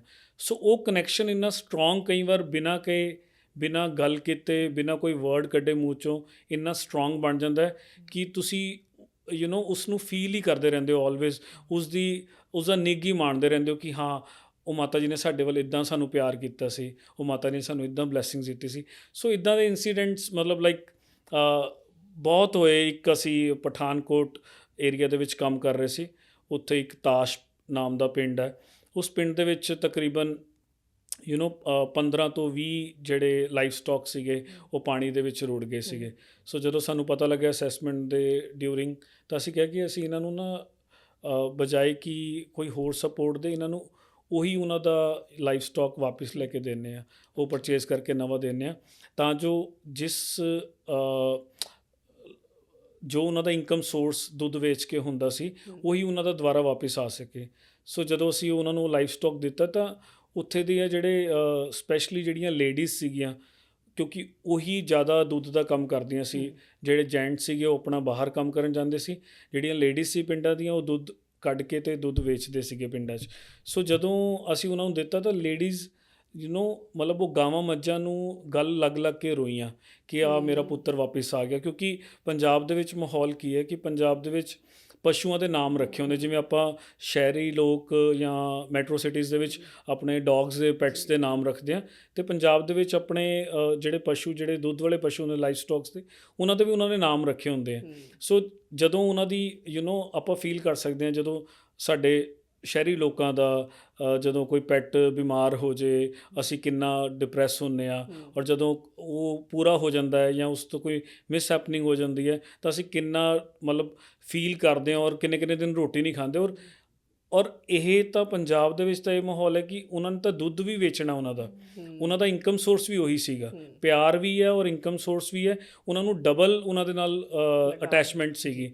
ਸੋ ਜਦੋਂ ਉਹੀ ਚਲਾ ਗਿਆ ਤਾਂ, ਔਰ ਜਦੋਂ ਉਸਦੇ ਚਲੇ ਜਾਣ ਤੋਂ ਬਾਅਦ ਨਵਾਂ ਲੈ ਕੇ ਤੁਸੀਂ ਉਸਨੂੰ ਦੇ ਰਹੇ ਹੋ, 1-1 ਲੱਖ 1.5 ਲੱਖ ਦੀ ਇੱਕ ਪਸ਼ੂ ਆਉਂਦਾ, ਤਾਂ ਜਦੋਂ ਅਸੀਂ ਉਹਨਾਂ ਨੂੰ ਪ੍ਰੋਵਾਈਡ ਕਰਾਏ ਤੇ ਮਤਲਬ ਉਹ ਖੁਸ਼ੀ ਦੇ ਆਂਸੂ ਉਹਨਾਂ ਦੇ ਅਸੀਂ ਆਪ ਦੇਖੇ ਆਪਣੀ ਅੱਖਾਂ 'ਚ ਕਿ ਕਿਵੇਂ ਉਹ ਇੰਨਾ ਪਿਆਰ ਕਰਦੇ ਨੇ ਆਪਣੇ ਪਸ਼ੂਆਂ ਨੂੰ। ਮਤਲਬ ਉਹ ਚੀਜ਼ਾਂ ਤੁਹਾਨੂੰ ਨਾ ਅੱਗੇ ਵਧਾਉਂਦੀਆਂ ਨੇ ਕਿ ਜੋ ਤੁਸੀਂ ਕਰ ਰਹੇ ਹੋ ਠੀਕ ਕਰ ਰਹੇ ਹੋ, ਆਪਾਂ ਸਹੀ ਟਰੈਕ 'ਤੇ। ਬਸ ਇਹੀ ਮਨ ਚਾਹੁੰਦਾ ਕਿ ਰੱਬ ਸਾਡੇ ਤੋਂ ਇੱਦਾਂ ਹੀ ਸੇਵਾ ਲਈ ਚਲੇ, ਅਸੀਂ ਸਹੀ ਟਰੈਕ 'ਤੇ ਹਾਂ, ਲੋਕ ਖੁਸ਼ ਨੇ, ਉਹਨਾਂ ਦੀ ਜ਼ਿੰਦਗੀਆਂ ਬਦਲ ਰਹੀਆਂ। ਸੋ ਇਹ ਚੀਜ਼ਾਂ ਤੁਹਾਨੂੰ ਅੱਗੇ ਵਧਾਉਂਦੀਆਂ ਰਹਿੰਦੀਆਂ ਨੇ। जैसे दिलजीत पाजी कहते हैं कि हमारे पंजाब को नज़र बड़ी जल्दी लग जाती है क्योंकि वो बहुत प्यारा है। I agree, but I think आप ग्लोबली काम करते हो। मैं सिर्फ पंजाब के बारे में बात नहीं करूँगी, चाहे हरियाणा है, चाहे कितनी सारी वो हैं, सब ने हेल्प करी है, सारे बड़े प्यार से आए और सब ने करा। आपको कहीं ना कहीं लगा, हमने किसी को क्रिटिसाइज़ नहीं करना है, नो क्रिटिसिज्म। आई थिंक हम बहुत एक स्ट्रॉन्ग कम्युनिटी हैं, पंजाब अपने आप को बहुत अच्छे से संभाल सकता है, बट आपको कहीं ना कहीं लगता है कि गवर्नमेंट कहीं फेल हुई है, और या गवर्नमेंट लेट थी टू सपोर्ट दिस डिजास्टर, क्योंकि ये बहुत ही बड़ा डिजास्टर है। ਮੈਨੂੰ ਲੱਗਦਾ ਕਿ ਗਵਰਨਮੈਂਟ ਪ੍ਰੀਪੇਅਰਡ ਨਹੀਂ ਸੀ ਇਸ ਡਿਜ਼ਾਸਟਰ ਨੂੰ ਫੇਸ ਕਰਨ ਦੇ ਲਈ, ਬਿਕਾਜ਼ ਇਨੀਸ਼ੀਅਲ ਡੇਜ਼ ਦੇ ਵਿੱਚ, ਮੈਂ ਕ੍ਰਿਟੀਸਾਈਜ਼ ਨਹੀਂ ਕਰ ਰਿਹਾ, ਮੈਂ ਕਦੇ ਪੋਲੀਟੀਕਲ ਸਟੇਟਮੈਂਟਸ ਵੀ ਨਹੀਂ ਦਿੱਤੀਆਂ, ਬਟ ਦ ਥਿੰਗ ਇਜ਼ ਕਿ ਤੁਹਾਡੇ ਕੋਲ ਰਿਸੋਰਸਿਸ ਤਾਂ ਹੋਣੇ ਚਾਹੀਦੇ ਹੈ। ਜਦੋਂ ਐਡਮਿਨਿਸਟ੍ਰੇਸ਼ਨ ਜਾਂ ਜਦੋਂ ਉੱਥੋਂ ਦੇ ਲੋਕਾਂ ਨੂੰ ਰੈਸਕਿਊ ਕਰਨ ਦੀ ਗੱਲ ਆ ਰਹੀ ਸੀ ਤਾਂ ਬੋਟਸ ਹੀ ਅਵੇਲੇਬਲ ਨਹੀਂ ਸੀ ਹੋ ਪਾ ਰਹੀਆਂ। ਸੋ ਜਦੋਂ ਤੁਹਾਡੇ ਕੋਲੇ ਇੱਕ ਬੇਸਿਕ ਟੂਲ ਹੀ ਨਹੀਂ ਹੈ ਲੋਕਾਂ ਨੂੰ ਬਚਾਉਣ ਦੇ ਲਈ, ਤਾਂ ਉਸ ਨੂੰ ਤੁਸੀਂ ਜਿਹੜੇ ਮਰਜ਼ੀ ਵਰਡ 'ਚ ਡਿਫਾਈਨ ਕਰੋ, ਚਾਹੇ ਫੇਲੀਅਰ, ਚਾਹੇ ਲੈਕ ਆਫ ਰਿਸੋਰਸਿਸ, ਚਾਹੇ ਮੈਨੇਜਮੈਂਟ ਨਹੀਂ ਹੈ, ਚਾਹੇ ਐਡਮਿਨਿਸਟ੍ਰੇਸ਼ਨ ਵੀਕ ਹੈ, ਤੁਸੀਂ ਕੁਝ ਵੀ ਕਹਿ ਸਕਦੇ ਹੋ, ਇਹ ਆਪਣੇ ਅਕੋਰਡਿੰਗਲੀ ਡਿਫਾਈਨ ਕਰ ਸਕਦੇ ਨੇ ਲੋਕ। ਬਟ ਮੈਨੂੰ ਸਭ ਤੋਂ ਜ਼ਿਆਦਾ ਫੀਲ ਉੱਥੇ ਹੋਇਆ ਕਿ ਸਾਡੇ ਕੋਲ ਬੋਟਸ ਹੀ ਨਹੀਂ ਹੈ।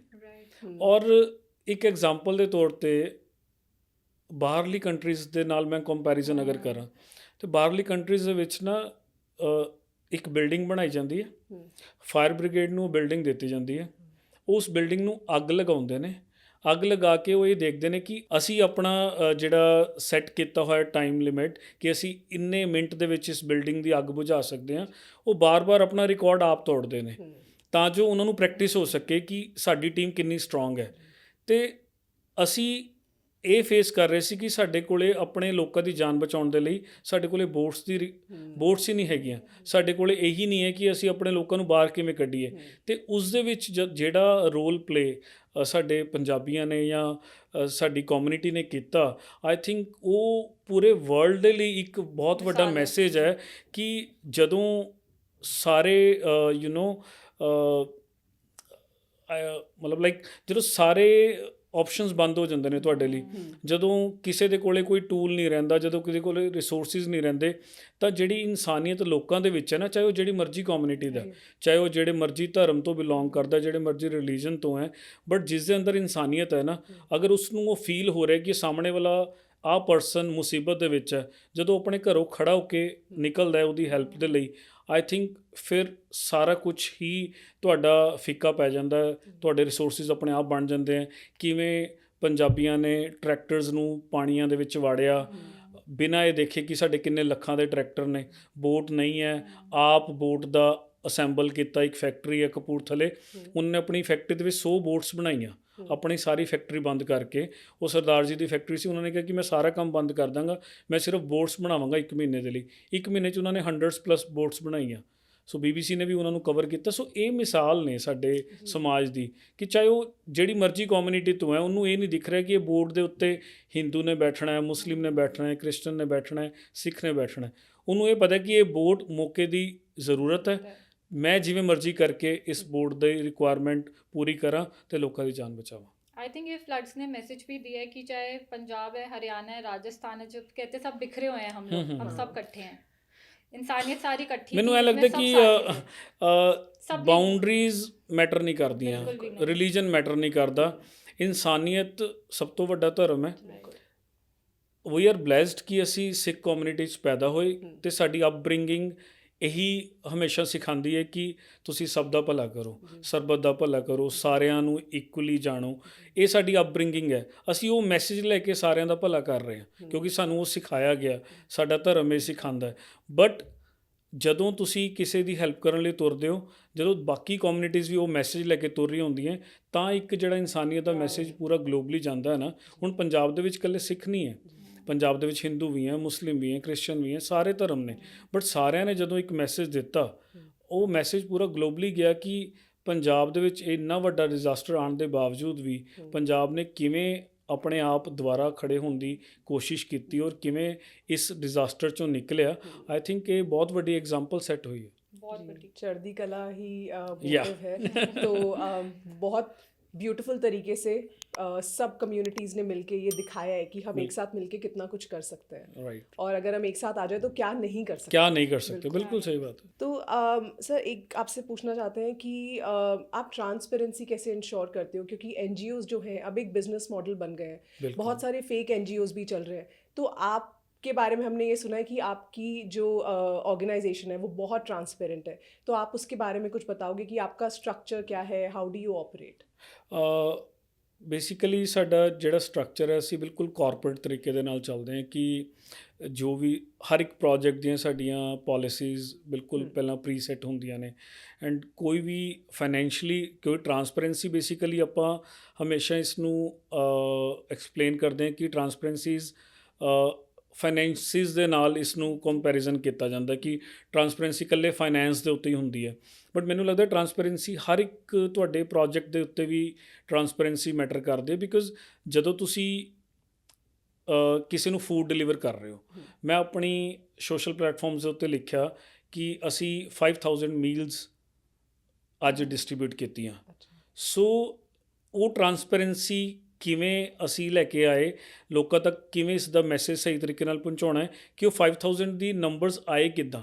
ਬਿਕੋਜ਼ ਤੁਸੀਂ ਇੱਕ ਪਤੀਲੇ ਦੇ ਵਿੱਚ ਰਾਈਸ ਰੱਖੇ ਹੋਏ ਨੇ, ਤੁਸੀਂ ਉਸ ਨੂੰ 5000 ਬਾਉਲਸ ਪਾਇਆ ਜਾਂ ਕਿਸ ਤਰੀਕੇ ਦੇ ਨਾਲ ਉਸ ਨੂੰ ਕੈਲਕੂਲੇਟ ਕੀਤਾ।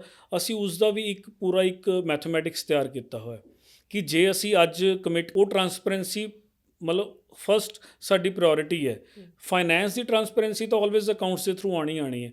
ਉਹ ਤਾਂ ਜਦੋਂ ਇੱਕ ਕੋਈ ਵੀ NGO ਰਜਿਸਟਰਡ ਹੁੰਦੀ ਹੈ, ਉਹ ਤੁਹਾਡੀ ਟਰਾਂਸਪੇਰੈਂਸੀ ਲਾਇਬਿਲਿਟੀ ਬਣਦੀ ਹੈ ਕਿਉਂਕਿ ਤੁਸੀਂ ਗਵਰਨਮੈਂਟ ਨੂੰ ਹਰ ਇੱਕ ਰਿਪੋਰਟ ਆਪਣੀ ਦੇਣੀ ਹੈ। ਉਹ ਗਵਰਨਮੈਂਟ ਲਈ ਤੁਸੀਂ ਹਮੇਸ਼ਾ ਸਕਰੂਟਨਿੰਗ ਦੇ ਵਿੱਚ ਰਹਿੰਦੇ ਹੋ ਕਿ ਤੁਸੀਂ ਕੀ ਕੰਮ ਕਰ ਰਹੇ ਹੋ, ਆਪਣੀ ਰਿਪੋਰਟਸ ਦਿਓ।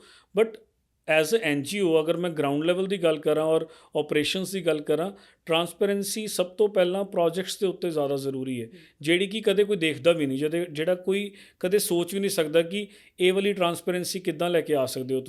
ਤੁਸੀਂ ਮੀਲਸ ਪ੍ਰੋਵਾਈਡ ਕਰ ਰਹੇ ਹੋ, ਤੁਹਾਡੀ ਉਹ ਕੈਲਕੂਲੇਸ਼ਨ ਕਿਵੇਂ ਹੈ, ਤੁਸੀਂ ਘਰ ਬਣਾ ਰਹੇ ਹੋ, ਮਟੀਰੀਅਲ ਦੀ ਟਰਾਂਸਪੇਰੈਂਸੀ ਕਿੱਦਾਂ ਆਏਗੀ, ਵੈਂਡਰ ਸਿਲੈਕਸ਼ਨ ਕ੍ਰਾਈਟੇਰੀਆ ਕੀ ਹੋਏਗਾ, ਕਿਹੜੇ ਬੰਦੇ ਤੋਂ ਤੁਸੀਂ ਸਮਾਨ ਪਰਚੇਜ਼ ਕਰੋਗੇ, ਕਿਸ ਨੂੰ ਤੁਸੀਂ ਆਪਣਾ ਕੰਟਰੈਕਟ ਦਿਓਗੇ, ਉਹ ਕਿੱਦਾਂ ਸਿਲੈਕਸ਼ਨ ਕ੍ਰਾਈਟੇਰੀਆ। ਸੋ ਟਰਾਂਸਪੇਰੈਂਸੀ ਬਹੁਤ ਅਲੱਗ-ਅਲੱਗ ਸੈਗਮੈਂਟਸ ਦੇ ਉੱਤੇ ਸਾਡੇ ਫੋਕਸ ਦੇ ਵਿੱਚ ਹੈਗੀ ਹੈ। ਔਰ ਮੋਰ ਓਵਰ ਅਸੀਂ ਹਮੇਸ਼ਾ ਇਹੀ ਅਪੀਲ ਕਰਦੇ ਹਾਂ ਕਿ ਤੁਸੀਂ ਕਿਸੇ ਵੀ NGO ਨੂੰ ਸਪੋਰਟ ਕਰਨਾ ਨਾ, ਤਾਂ ਤੁਸੀਂ ਇਨ ਕਾਈਂਡ ਡੋਨੇਸ਼ਨ ਨੂੰ ਪ੍ਰੈਫਰ ਕਰੋ ਆਲਵੇਜ਼। ਠੀਕ ਹੈ, ਮੋਨੀਟਰੀ ਡੋਨੇਸ਼ਨਸ ਵੀ ਰਿਕੁਆਇਰਮੈਂਟ ਰਹਿੰਦੀ ਹੈ, ਬਟ ਇਨ ਕਾਈਂਡ ਡੋਨੇਸ਼ਨਸ ਕੀ ਹੈ ਕਿ ਤੁਸੀਂ ਅਗਰ ਅੱਜ ਸਾਨੂੰ ਪੈਸੇ ਦਿਓਗੇ, ਅਸੀਂ ਵੀ ਪੈਸੇ ਦੇ ਨਾਲ ਸਮਾਨ ਨਹੀਂ ਖਰੀਦਣਾ ਕਿਉਂਕਿ ਅਸੀਂ ਲੋਕਾਂ ਨੂੰ ਹੀ ਦੇਣਾ। ਸੋ ਅਗਰ ਜੋ ਸਾਡੀ ਰਿਕੁਆਇਰਮੈਂਟ ਹੈ ਉਹ ਰਿਕੁਆਇਰਮੈਂਟ ਤੁਸੀਂ ਫੁੱਲਫਿਲ ਕਰੋਗੇ, ਦੈਨ ਆਈ ਥਿੰਕ ਤੁਹਾਨੂੰ ਵੀ ਸਕੂਨ ਮਿਲੇਗਾ ਕਿ ਜੋ ਸਮਾਨ ਚਾਹੀਦਾ ਸੀ ਮੈਂ ਉਹ ਸਮਾਨ ਲੈ ਕੇ ਦੇ ਦਿੱਤਾ। ਅਤੇ ਸਾਡੇ ਲਈ ਵੀ ਉਹ ਲਾਇਬਿਲਿਟੀ ਘਟੂਗੀ ਕਿ ਅਸੀਂ ਪਹਿਲਾਂ ਵੈਂਡਰ ਸਿਲੈਕਟ ਕਰਾਂਗੇ, ਫਿਰ ਸਮਾਨ ਪਰਚੇਜ਼ ਕਰਾਂਗੇ, ਫਿਰ ਉਹ ਸਮਾਨ ਲੋਕਾਂ ਤੱਕ ਪਹੁੰਚੇਗਾ। ਸੋ ਜਿਹੜੀਆਂ ਤੁਸੀਂ ਮੇਰੀ ਪਿਛਲੀ ਵੀਡੀਓਜ਼ ਵੀ ਦੇਖੋ ਡਿਊਰਿੰਗ ਦਾ ਫਲੱਡਸ, ਤਾਂ ਮੈਂ ਹਮੇਸ਼ਾ ਹਰ ਇੱਕ ਨੂੰ ਇਹੀ ਅਪੀਲ ਕੀਤਾ ਕਿ ਤੁਸੀਂ ਸਾਨੂੰ ਜੋ ਸਾਡੀ ਰਿਕੁਆਇਰਮੈਂਟ ਹੈ ਅਸੀਂ ਉਹ ਸੋਸ਼ਲ ਪਲੇਟਫਾਰਮਸ ਦੇ ਉੱਤੇ ਪਾ ਰਹੇ ਹਾਂ, ਤੁਸੀਂ ਸਾਨੂੰ ਸਮਾਨ ਭੇਜੀ ਚਲੋ, ਤੁਸੀਂ ਸਾਨੂੰ ਪੈਸੇ ਨਾ ਦਿਓ। ਸੋ ਉਸ ਦੇ ਨਾਲ ਟਰਾਂਸਪੇਰੈਂਸੀ ਡੋਨਰ ਨੂੰ ਵੀ ਰਹਿੰਦੀ ਹੈ ਔਰ ਸਾਡੇ ਲਈ ਵੀ ਈਜ਼ੀ ਰਹਿੰਦਾ ਸਾਰਾ कुछ मैनेज करना। इससे मुझे हमने काफ़ी लोगों को लाइक जब ये हो रहा था तो दे वॉज अ ऑर्गेनाइजेशन, हमने उनको लाइक अप्रोच किया to invite and speak about this thing, and non profit organisation है, हम नाम नहीं लेंगे ऑब्वियसली, एंड उन्होंने हमें बोला we will charge 2 lakh rupees on a name of charity. Charity या डोनेशन? अच्छा, डोनेशन है, ये चैरिटी है, and we need 2 lakh, and वो काफ़ी फेमस ऑर्गेनाइजेशन है, ठीक। वो काफ़ी आपको सोशल मीडिया पे एक्टिव भी लगेंगे, एंड ओके, वी वो लिटिल शुक, हमें लगा अच्छा, क्योंकि हमारे दिमाग में भी एक नैरेटिव सेट है कि नॉन प्रॉफिट ऑर्गेनाइजेशन लिखा है तो ये चीज़ ऐसे है, सेवा हो रही है, चढ़ती कला है, क्योंकि जब आप बहुत सेवा और चढ़ती कला के बारे में बात कर रहे हो तो मुझे ऐसे लगता है कि गुरु गोबिंद सिंह जी पातशाह से हमें स्पिरिट मिला है सेवा का, बिल्कुल जी। हमें इसको वो नहीं करना चाहिए कि जो यूथ जुड़ना चाहती है वो तो बिल्कुल ही वो हो जाएगी कि हम हो क्या रहा है, हो क्या रहा है, बिल्कुल, व्हाट इज जी। हैपनिंग। तो मैं आपसे ये जानना चाहूँगी कि अगर किसी यूथ को जुड़ना है एक्चुअली में, अगर किसी और को भी इसी राह पे चलना है तो वो कैसे पहचाने और वो कैसे जुड़े, क्योंकि हमारे पास इतनी नॉलेज ही नहीं है, हमें इतनी अवेयरनेस दी नहीं जा रही how to pick an organisation, कि वो कैसे पिक करें। नहीं देखिए, मतलब बात यही है ना कि ये सिलेक्शन तो लोगों ने अपने आप ही कर लेनी है आज के टाइम पे। मुझे ऐसे लगता है कि आपको किसी को ना ज्ञान बांटने की ज़रूरत नहीं है। आपकी बॉडी लैंग्वेज, आपकी स्टेटमेंट्स, आपका कोई भी, चाहे अगर हम भी आज पॉडकास्ट कर रहे हैं तो लोगों को समझ आ जाता है कि ये प्लान्ड क्वेश्चन है या ये मतलब एट अ टाइम पूछा जा रहा है। सो मतलब छोटी छोटी चीज़ ना आजकल सभी इतने अच्छे से दिमाग से सियाने बन चुके ने कि उन्होंने पता है कि ਕਿਹੜੀ ਚੀਜ਼ ਕਿੱਦਾਂ ਰਨ ਕਰਦੇ। ਸੋ ਜਿਹੜਾ ਵੀ ਕਿਸੇ ਨੇ ਮੈਂਟਰ ਸੈੱਟ ਕਰਨਾ ਹੈ ਜਾਂ ਕਿਸੇ ਨੇ ਟਰਾਂਸਪੇਰੈਂਸੀ ਦੇਖਣੀ ਹੈ ਜਾਂ ਕਿਸੇ ਨੇ ਕਿਸੇ ਵੀ ਆਰਗੇਨਾਈਜੇਸ਼ਨ ਦੇ ਨਾਲ ਐਸੋਸੀਏਟ ਹੋਣਾ, ਤਾਂ ਮੈਨੂੰ ਲੱਗਦਾ ਕਿ ਚੈੱਕ ਐਂਡ ਬੈਲੈਂਸਿਸ ਤਾਂ ਤੁਹਾਨੂੰ ਆਪਣੇ ਆਪ ਨੂੰ ਦੇਖਣੇ ਪੈਣੇ। ਕੱਲ੍ਹ ਨੂੰ ਤੁਸੀਂ ਇਹ ਥੋੜ੍ਹਾ ਟਾਈਮ ਕੰਮ ਕਰਕੇ ਇਹ ਨਹੀਂ ਕਹਿ ਸਕਦੇ ਮੈਨੂੰ ਤਾਂ ਪਤਾ ਹੀ ਨਹੀਂ ਸੀ, ਮੈਂ ਤਾਂ ਇਹਨਾਂ ਦੇ ਨਾਲ ਕੰਮ ਕਰਦਾ ਰਿਹਾ, ਅੱਛਾ ਇਹਨਾਂ ਦਾ ਸਿਸਟਮ ਇੱਦਾਂ ਚੱਲਦਾ ਹੈ, ਅੱਛਾ ਇਹ ਪੋਡਕਾਸਟ ਦਾ ਵੀ 2 ਲੱਖ ਰੁਪਏ ਲੈ ਲੈਂਦੇ ਨੇ। ਇਹ ਤਾਂ ਤੁਹਾਨੂੰ ਆਪ ਸਟੱਡੀ ਕਰਨਾ ਪੈਣਾ। ਜਦੋਂ ਅਸੀਂ ਆਪਣਾ ਸਭ ਤੋਂ ਕੀਮਤੀ ਆਪਣਾ ਟਾਈਮ ਹੀ ਹੁੰਦਾ, ਅਸੀਂ ਟਾਈਮ ਕਿਸੇ ਆਰਗੇਨਾਈਜੇਸ਼ਨ ਨੂੰ, ਕਿਸੇ ਸੋਸ਼ਲ ਕਾਜ਼ ਨੂੰ ਡੈਡੀਕੇਟ ਕਰ ਰਹੇ ਹਾਂ, ਆਪਣੇ ਆਪ ਦੀ ਅਵੇਲੇਬਿਲਿਟੀ ਦੱਸ ਰਹੇ ਕਿ ਤੁਸੀਂ ਸਾਨੂੰ ਕਦੇ ਵੀ ਕਿਤੇ ਵੀ ਯੂਜ਼ ਕਰ ਸਕਦੇ ਹੋ, ਅਤੇ ਦੈਨ ਆਈ ਥਿੰਕ ਇਹ ਤੁਹਾਡਾ ਚੈੱਕ ਹੈ ਕਿ ਤੁਸੀਂ ਜੁੜਨ ਤੋਂ ਪਹਿਲਾਂ ਆਪਾਂ ਕੋਈ ਰਿਸ਼ਤਾ ਕਰਨ ਜਾਂਦੇ ਹਾਂ, ਅਸੀਂ ਕਿਤੇ ਆਪਣੀ ਕੋਈ ਕਾਲਜ ਦੀ ਸਿਲੈਕਸ਼ਨ ਕਰਦੇ ਹਾਂ, ਸਕੂਲ ਦੀ ਸਿਲੈਕਸ਼ਨ ਕਰਦੇ ਹਾਂ, ਤਾਂ ਅਸੀਂ ਦੇਖਦੇ ਹਾਂ ਨਾ ਕਿ ਉਹ ਕਿੰਨਾ ਕੁ ਸਕੂਲ ਚੰਗਾ ਹੈ, ਕਾਲਜ ਚੰਗਾ ਹੈ, ਯੂਨੀਵਰਸਿਟੀ ਵਧੀਆ ਹੈ ਜਾਂ ਨਹੀਂ। ਆਪਣੇ ਰਿਸ਼ਤੇਦਾਰਾਂ ਤੋਂ ਪੁੱਛਦੇ ਹਾਂ ਜਾਂ ਉਸਦੇ ਕਿਸੇ ਐਲੂਮਨਾਈ ਤੋਂ ਲੱਭ ਕੇ ਪੁੱਛਦੇ ਹਾਂ। ਸੋ ਇਸੇ ਤਰੀਕੇ ਦੇ ਨਾਲ ਆਰਗੇਨਾਈਜੇਸ਼ਨਸ ਵੀ ਇੱਦਾਂ ਹੀ ਹੋਣੀਆਂ ਚਾਹੀਦੀਆਂ ਕਿ ਜੇ ਤੁਸੀਂ ਕਿਸੇ ਆਰਗੇਨਾਈਜੇਸ਼ਨ ਦੇ ਨਾਲ ਜੁੜ ਵੀ ਰਹੇ ਹੋ, ਚਾਹੇ ਤੁਸੀਂ ਵੋਲੰਟਰਲੀ ਹਫ਼ਤੇ 'ਚ 1 ਦਿਨ ਹੀ ਦੇਣਾ ਹੈ, ਤਾਂ ਵੀ ਤੁਹਾਨੂੰ ਪਤਾ ਹੋਣਾ ਚਾਹੀਦਾ ਕਿ ਤੁਹਾਡੀ ਉਸ ਆਰਗੇਨਾਈਜੇਸ਼ਨ ਦਾ ਕ੍ਰੈਡੀਬਿਲਿਟੀ कितनी है, उसकी ट्रांसपेरेंसी कितनी है, उसके ऑपरेशंस कितना चल रहे हैं। अमरप्रीत सर, आप हमें बताइए कि अभी रिसेंटली हमने सुना कि आप एक मॉनिटरिंग डोनेशन सॉफ्टवेयर लॉन्च करने वाले हो अपनी वेबसाइट के ऊपर, तो कैसे वो वर्क करेगा और कैसे उससे ट्रांसपेरेंसी मेंटेन होगी? आप प्लीज़ उसके बारे में थोड़ा बताइए। जी देखिए, मैं पिछले 1-2 इंटरव्यूज़ में मैंने इस सॉफ्टवेयर के बारे में बात की, बिकॉज़ जैसे अभी मैम बात कर रहे थे कि ट्रांसपेरेंसी के बारे में, और सभी लोगों को यही लगता है कि ट्रांसपेरेंसी एनजीओज़ कैसे मेंटेन करती हैं। तो मैंने कहा कि यार ऐसा क्यों ना होना चाहिए कि जैसे हम अपनी बैंकिंग करते हैं और जैसे ये शेयर मार्केट चलती है, सारा कुछ लाइव चल रहा होता है, कि डोनेशंस तो भी ऐसे चल सकती हैं। हमें ये दिखाना बहुत ज़्यादा ज़रूरी है कि हमारा इनफ्लो और आउटफ्लो क्या है। तो वो सॉफ्टवेयर मैं डेवलप करने की कोशिश कर रहा हूँ, अभी अंडर प्रोसेस है, मे बी शायद कुछ ज़्यादा टाइम लग जाए या 2-3 महीने में लॉन्च हो जाए। तो हम वो वेबसाइट पे, अपनी ग्लोबल 6 की वेबसाइट पे लॉन्च करेंगे कि जो भी डोनेशंस हमें आ रही है, जो भी 1-1 रुपया, 1 लाख, जो भी जितनी अमाउंट भी कोई डोनेट कर रहा है, वो भी लाइव दिखे, और जो हमारे अकाउंट से आउटफ्लो हो रहा है, पैसे जा रहे हैं, वो भी सारा कुछ लाइव चले। सो उस सॉफ्टवेयर के थ्रू मतलब आई थिंक ये बेस्ट ट्रांसपेरेंसी हो सकती है कि लोगों को ये पता चल सके कि अगर ट्रांसपेरेंसी रखनी है तो इस तरीके से रखनी चाहिए कि जो भी चल रहा है वो लाइव अकाउंट आपके सामने है, किसी को ये सोचने की भी ज़रूरत ना पड़े कि इनके अकाउंट में कितने पैसे हैं और कितने लगा रहे हैं। बिकॉज समटाइम्स ऐसे होता है कि जैसे फ्लड्स आए या कोई भी डिज़ास्टर हुआ या कोई भी प्रोजेक्ट ऐसा आया जिसके बारे में पूरी दुनिया को पता चल गया, तो उस मोमेंट पे आपके पास अकाउंट्स में इतने ज़्यादा पैसे आ जाते हैं कि वो आप लगा ही नहीं पाते। बहुत एनजीओज़ हैं जिन्होंने मतलब मिलियंस बिलियंस पैसे ऐसे इकट्ठे करके अपने अकाउंट्स में रखे हुए हैं, जिनके पास टाइम ही नहीं है स्पेंड करने का, जिनके पास प्रोजेक्ट ही नहीं है कि वो स्पेंड कैसे करें। तो उस वजह से वो सारा कुछ सोचते हुए ये सॉफ्टवेयर की प्लानिंग है जो मैं वो कर रहा हूँ कि वो लाइव चले, हमारे पास कितने पैसे हैं, हमें रिक्वायरमेंट क्या है, कितने आ रहे हैं, कितने जा रहे हैं, सारा कुछ लाइव चले। मेरे से या ऑर्गेनाइजेशन की मैनेजमेंट से कोई पूछे ही ना कि यार आपके पास कितना पैसा है। That's great. सर, आप फाइनल डिसीजन मेकर होते हो एडवाइजरी बोर्ड में, या मतलब आपका एक एडवाइजरी बोर्ड है या आप फाइनल डिसीजन मेकर होते हो, like how does it work? देखिए वैसे जो एक्चुअल में स्ट्रक्चर होता है, मैं फेस हूँ, आपके सामने बैठ के बात कर रहा हूँ या आप मुझे देखते हो, बिकॉज मैं फुल टाइम दे रहा हूँ इसमें, अभी ऑर्गेनाइजेशन को डेवलप कर रहा हूँ, मेरा एक्सपीरियंस है इसमें। लेकिन एक चैरिटेबल ट्रस्ट जब बनता है तो उसके एक ट्रस्टीज़ होते हैं, तो I am one of the trustee. हमारे 9 ट्रस्टीज़ और भी हैं बोर्ड पे, जिनकी बोर्ड मीटिंग्स के बाद ही जो फाइनल डिसीजन है वो लिया जाता है। अकेला अमरप्रीत कोई डिसीजन नहीं ले सकता। So I want to talk about other side of the Punjab. जी। जब हमारे पंजाब का नाम आता है तो पीपल लाइक ड्रग्स में डूबा हुआ है, नशेड़ी, उड़ता पंजाब एंड ऑल। और फिर आपके साथ 300 से ज़्यादा यूथ काम करती है एज वॉल्टियर्स। फिर ग्लोबल सिटीजन, अब जो ग्लोबल लेवल पे अब रिप्रेजेंट कर रहे हैं, दिलजीत पाजी हो गए, करण सर हो गए, एंड सो मैनी, ये भी यूथ ही हैं, ये भी पंजाबी हैं। तो इतना फॉल्स नैरेटिव जो एक पंजाब को लेके बना हुआ है, या जो फॉल्स इन्फॉर्मेशन मिस इंटरप्रिटेशन निकलती है पंजाब को लेके, तो आई वांट कि आप लोगों को उस बारे में भी थोड़ा एजुकेट करें कि पंजाब ये भी है, जो गुरु गोबिंद सिंह जी के स्पिरिट पे सेवा चढ़ती कला कर रहा है, वो यूथ जो पूरा टाइम ग्राउंड जीरो पे लगा हुआ है। आई थिंक क्योंकि नशा तो नशा है। अगर आज मैं दिल्ली की भी बात करूँ तो हर बच्चे के हाथ में वेप है, तो आप उसको भी एक वो फॉर्म ऑफ वो ही कह सकते हैं, बिल्कुल। एक फैंसी वर्ड को आप वो नहीं कह सकते। But when it comes to Punjab तो एवरीबडी विल बी लाइक उड़ता पंजाब, नशेड़ी पंजाब। ऑब्वियसली हमारा पंजाब उड़ता ही रहेगा बिकॉज बाजो वालों का है, बट स्टिल आप इसके बारे में आई वांट कि आप थोड़ा सा देखिए, बताएं, क्योंकि आपके साथ बहुत यूथ काम करती है और पंजाब की यूथ ज़्यादा जुड़ी हुई है। जी, क्वेश्चन ਤੁਹਾਡਾ ਬਹੁਤ ਵੈਲਿਡ क्वेश्चन ਹੈ, ਬਿਕਾਜ਼ ਇਹ ਨੈਰੇਟਿਵ ਸੈੱਟ ਕਰੇ ਜਾਂਦੇ ਨੇ। Right. ਨੈਰੇਟਿਵ ਹਮੇਸ਼ਾ ਕਹਿੰਦੇ ਕਿ ਲੋਕਾਂ ਨੂੰ ਜੋ ਦਿਖਾਣਾ ਚਾਹੀਦਾ ਹੈ ਜਾਂ ਜੋ ਸਰਕਾਰਾਂ ਲੋਕਾਂ ਨੂੰ ਦਿਖਾਣਾ ਚਾਹੁੰਦੀਆਂ ਨੇ, ਉਹ ਉਸੇ ਨੂੰ ਹੀ ਨੈਰੇਟਿਵ ਬਿਲਡ ਕਰਨਾ ਕਹਿੰਦੇ ਨੇ।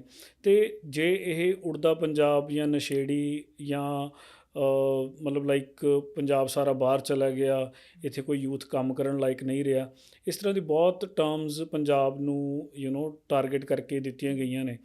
ਪਰ ਮੈਨੂੰ ਲੱਗਦਾ ਕਿ ਇਸ ਦਾ ਜਵਾਬ ਤੁਸੀਂ ਜਦੋਂ ਤੁਸੀਂ ਐਜੂਕੇਟ ਕਰਨ ਦੇ ਉੱਤੇ ਆਉਂਦੇ ਹੋ ਨਾ, ਮਤਲਬ ਮੈਂ ਫਿਰ ਦੁਬਾਰਾ ਇਹ ਰਿਪੀਟ ਕਰਦਾ ਕਿ ਮੈਂ ਇਹ ਬਿਲੀਵ ਕਰਦਾ ਕਿ ਹਮੇਸ਼ਾ ਤੁਹਾਡੇ ਐਕਸ਼ਨਸ ਨੇ ਨਾ ਜਿਹੜੇ, ਉਹ ਬੈਸਟ ਆਨਸਰ ਹੁੰਦਾ ਹਰ ਇੱਕ ਚੀਜ਼ ਦਾ।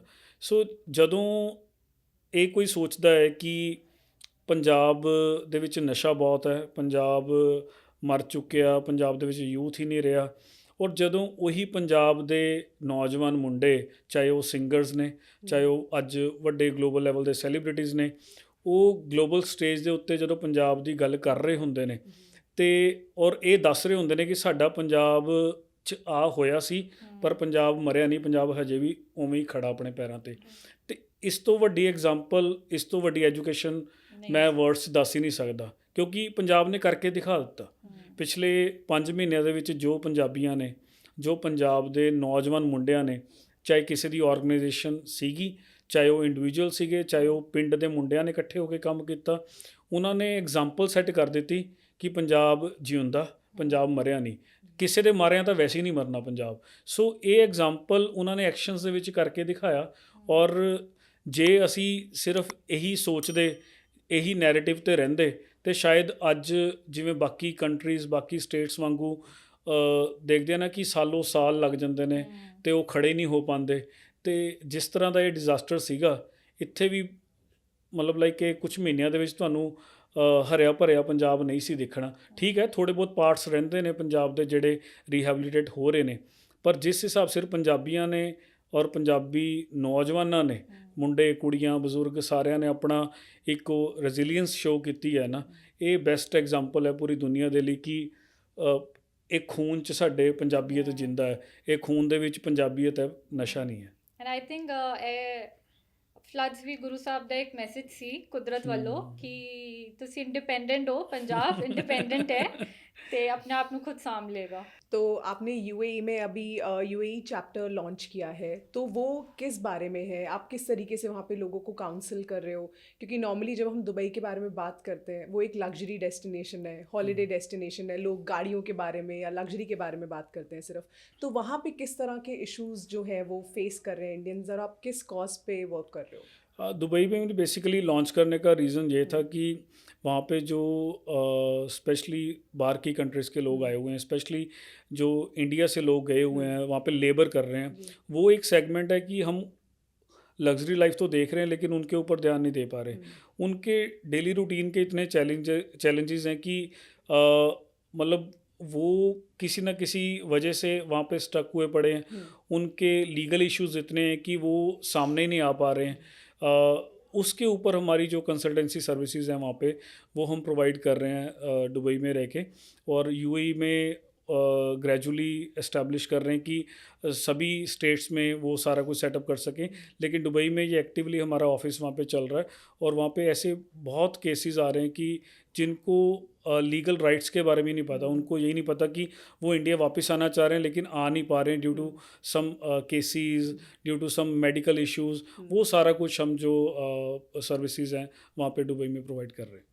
बहुत बहुत अच्छा कॉज है, क्योंकि मैं भी वहाँ पे एक दो लोगों को ऐसे जानती थी जो कि अपने वीज़ा की वजह से बहुत परेशान थे, वो बिल्कुल। कर ही नहीं पा रहे थे उसको सॉर्ट आउट कि मैं कहाँ जाऊँ, कैसे किससे हेल्प लूँ। Exactly. तो अगर आप इस कॉज के ऊपर काम कर रहे हैं तो ये बहुत अच्छी चीज़ है, क्योंकि लोगों को बिल्कुल नॉलेज नहीं है वहाँ पे। बिल्कुल लैक ऑफ नॉलेज की वजह से ही मतलब लाइक ये इश्यूज रेज होते हैं। तो वहाँ पे जो हमारा ऑफिस है वहाँ पे डॉक्टर हरमीक ने मतलब सेटअप भी करते रहते हैं, ये कॉन्फ्रेंस करते रहते हैं, स्टूडेंट्स को माइग्रेंट्स को वहाँ पे बुलाया जाता है, उनको एजुकेट किया जाता है। एक हमने लीगल सेल बनाया हुआ है वहाँ पे जो उनको सारे राइट्स के बारे में, स्पेशली वीज़ा के बारे में जो जिसकी वजह से ज़्यादा इश्यूज बनते हैं उनके लिए, तो उसके बारे में सारे जो टर्म्स हैं वो एक्सप्लेन की जाती हैं, और ताजो कोई चैलेंज उनको ना आ सके।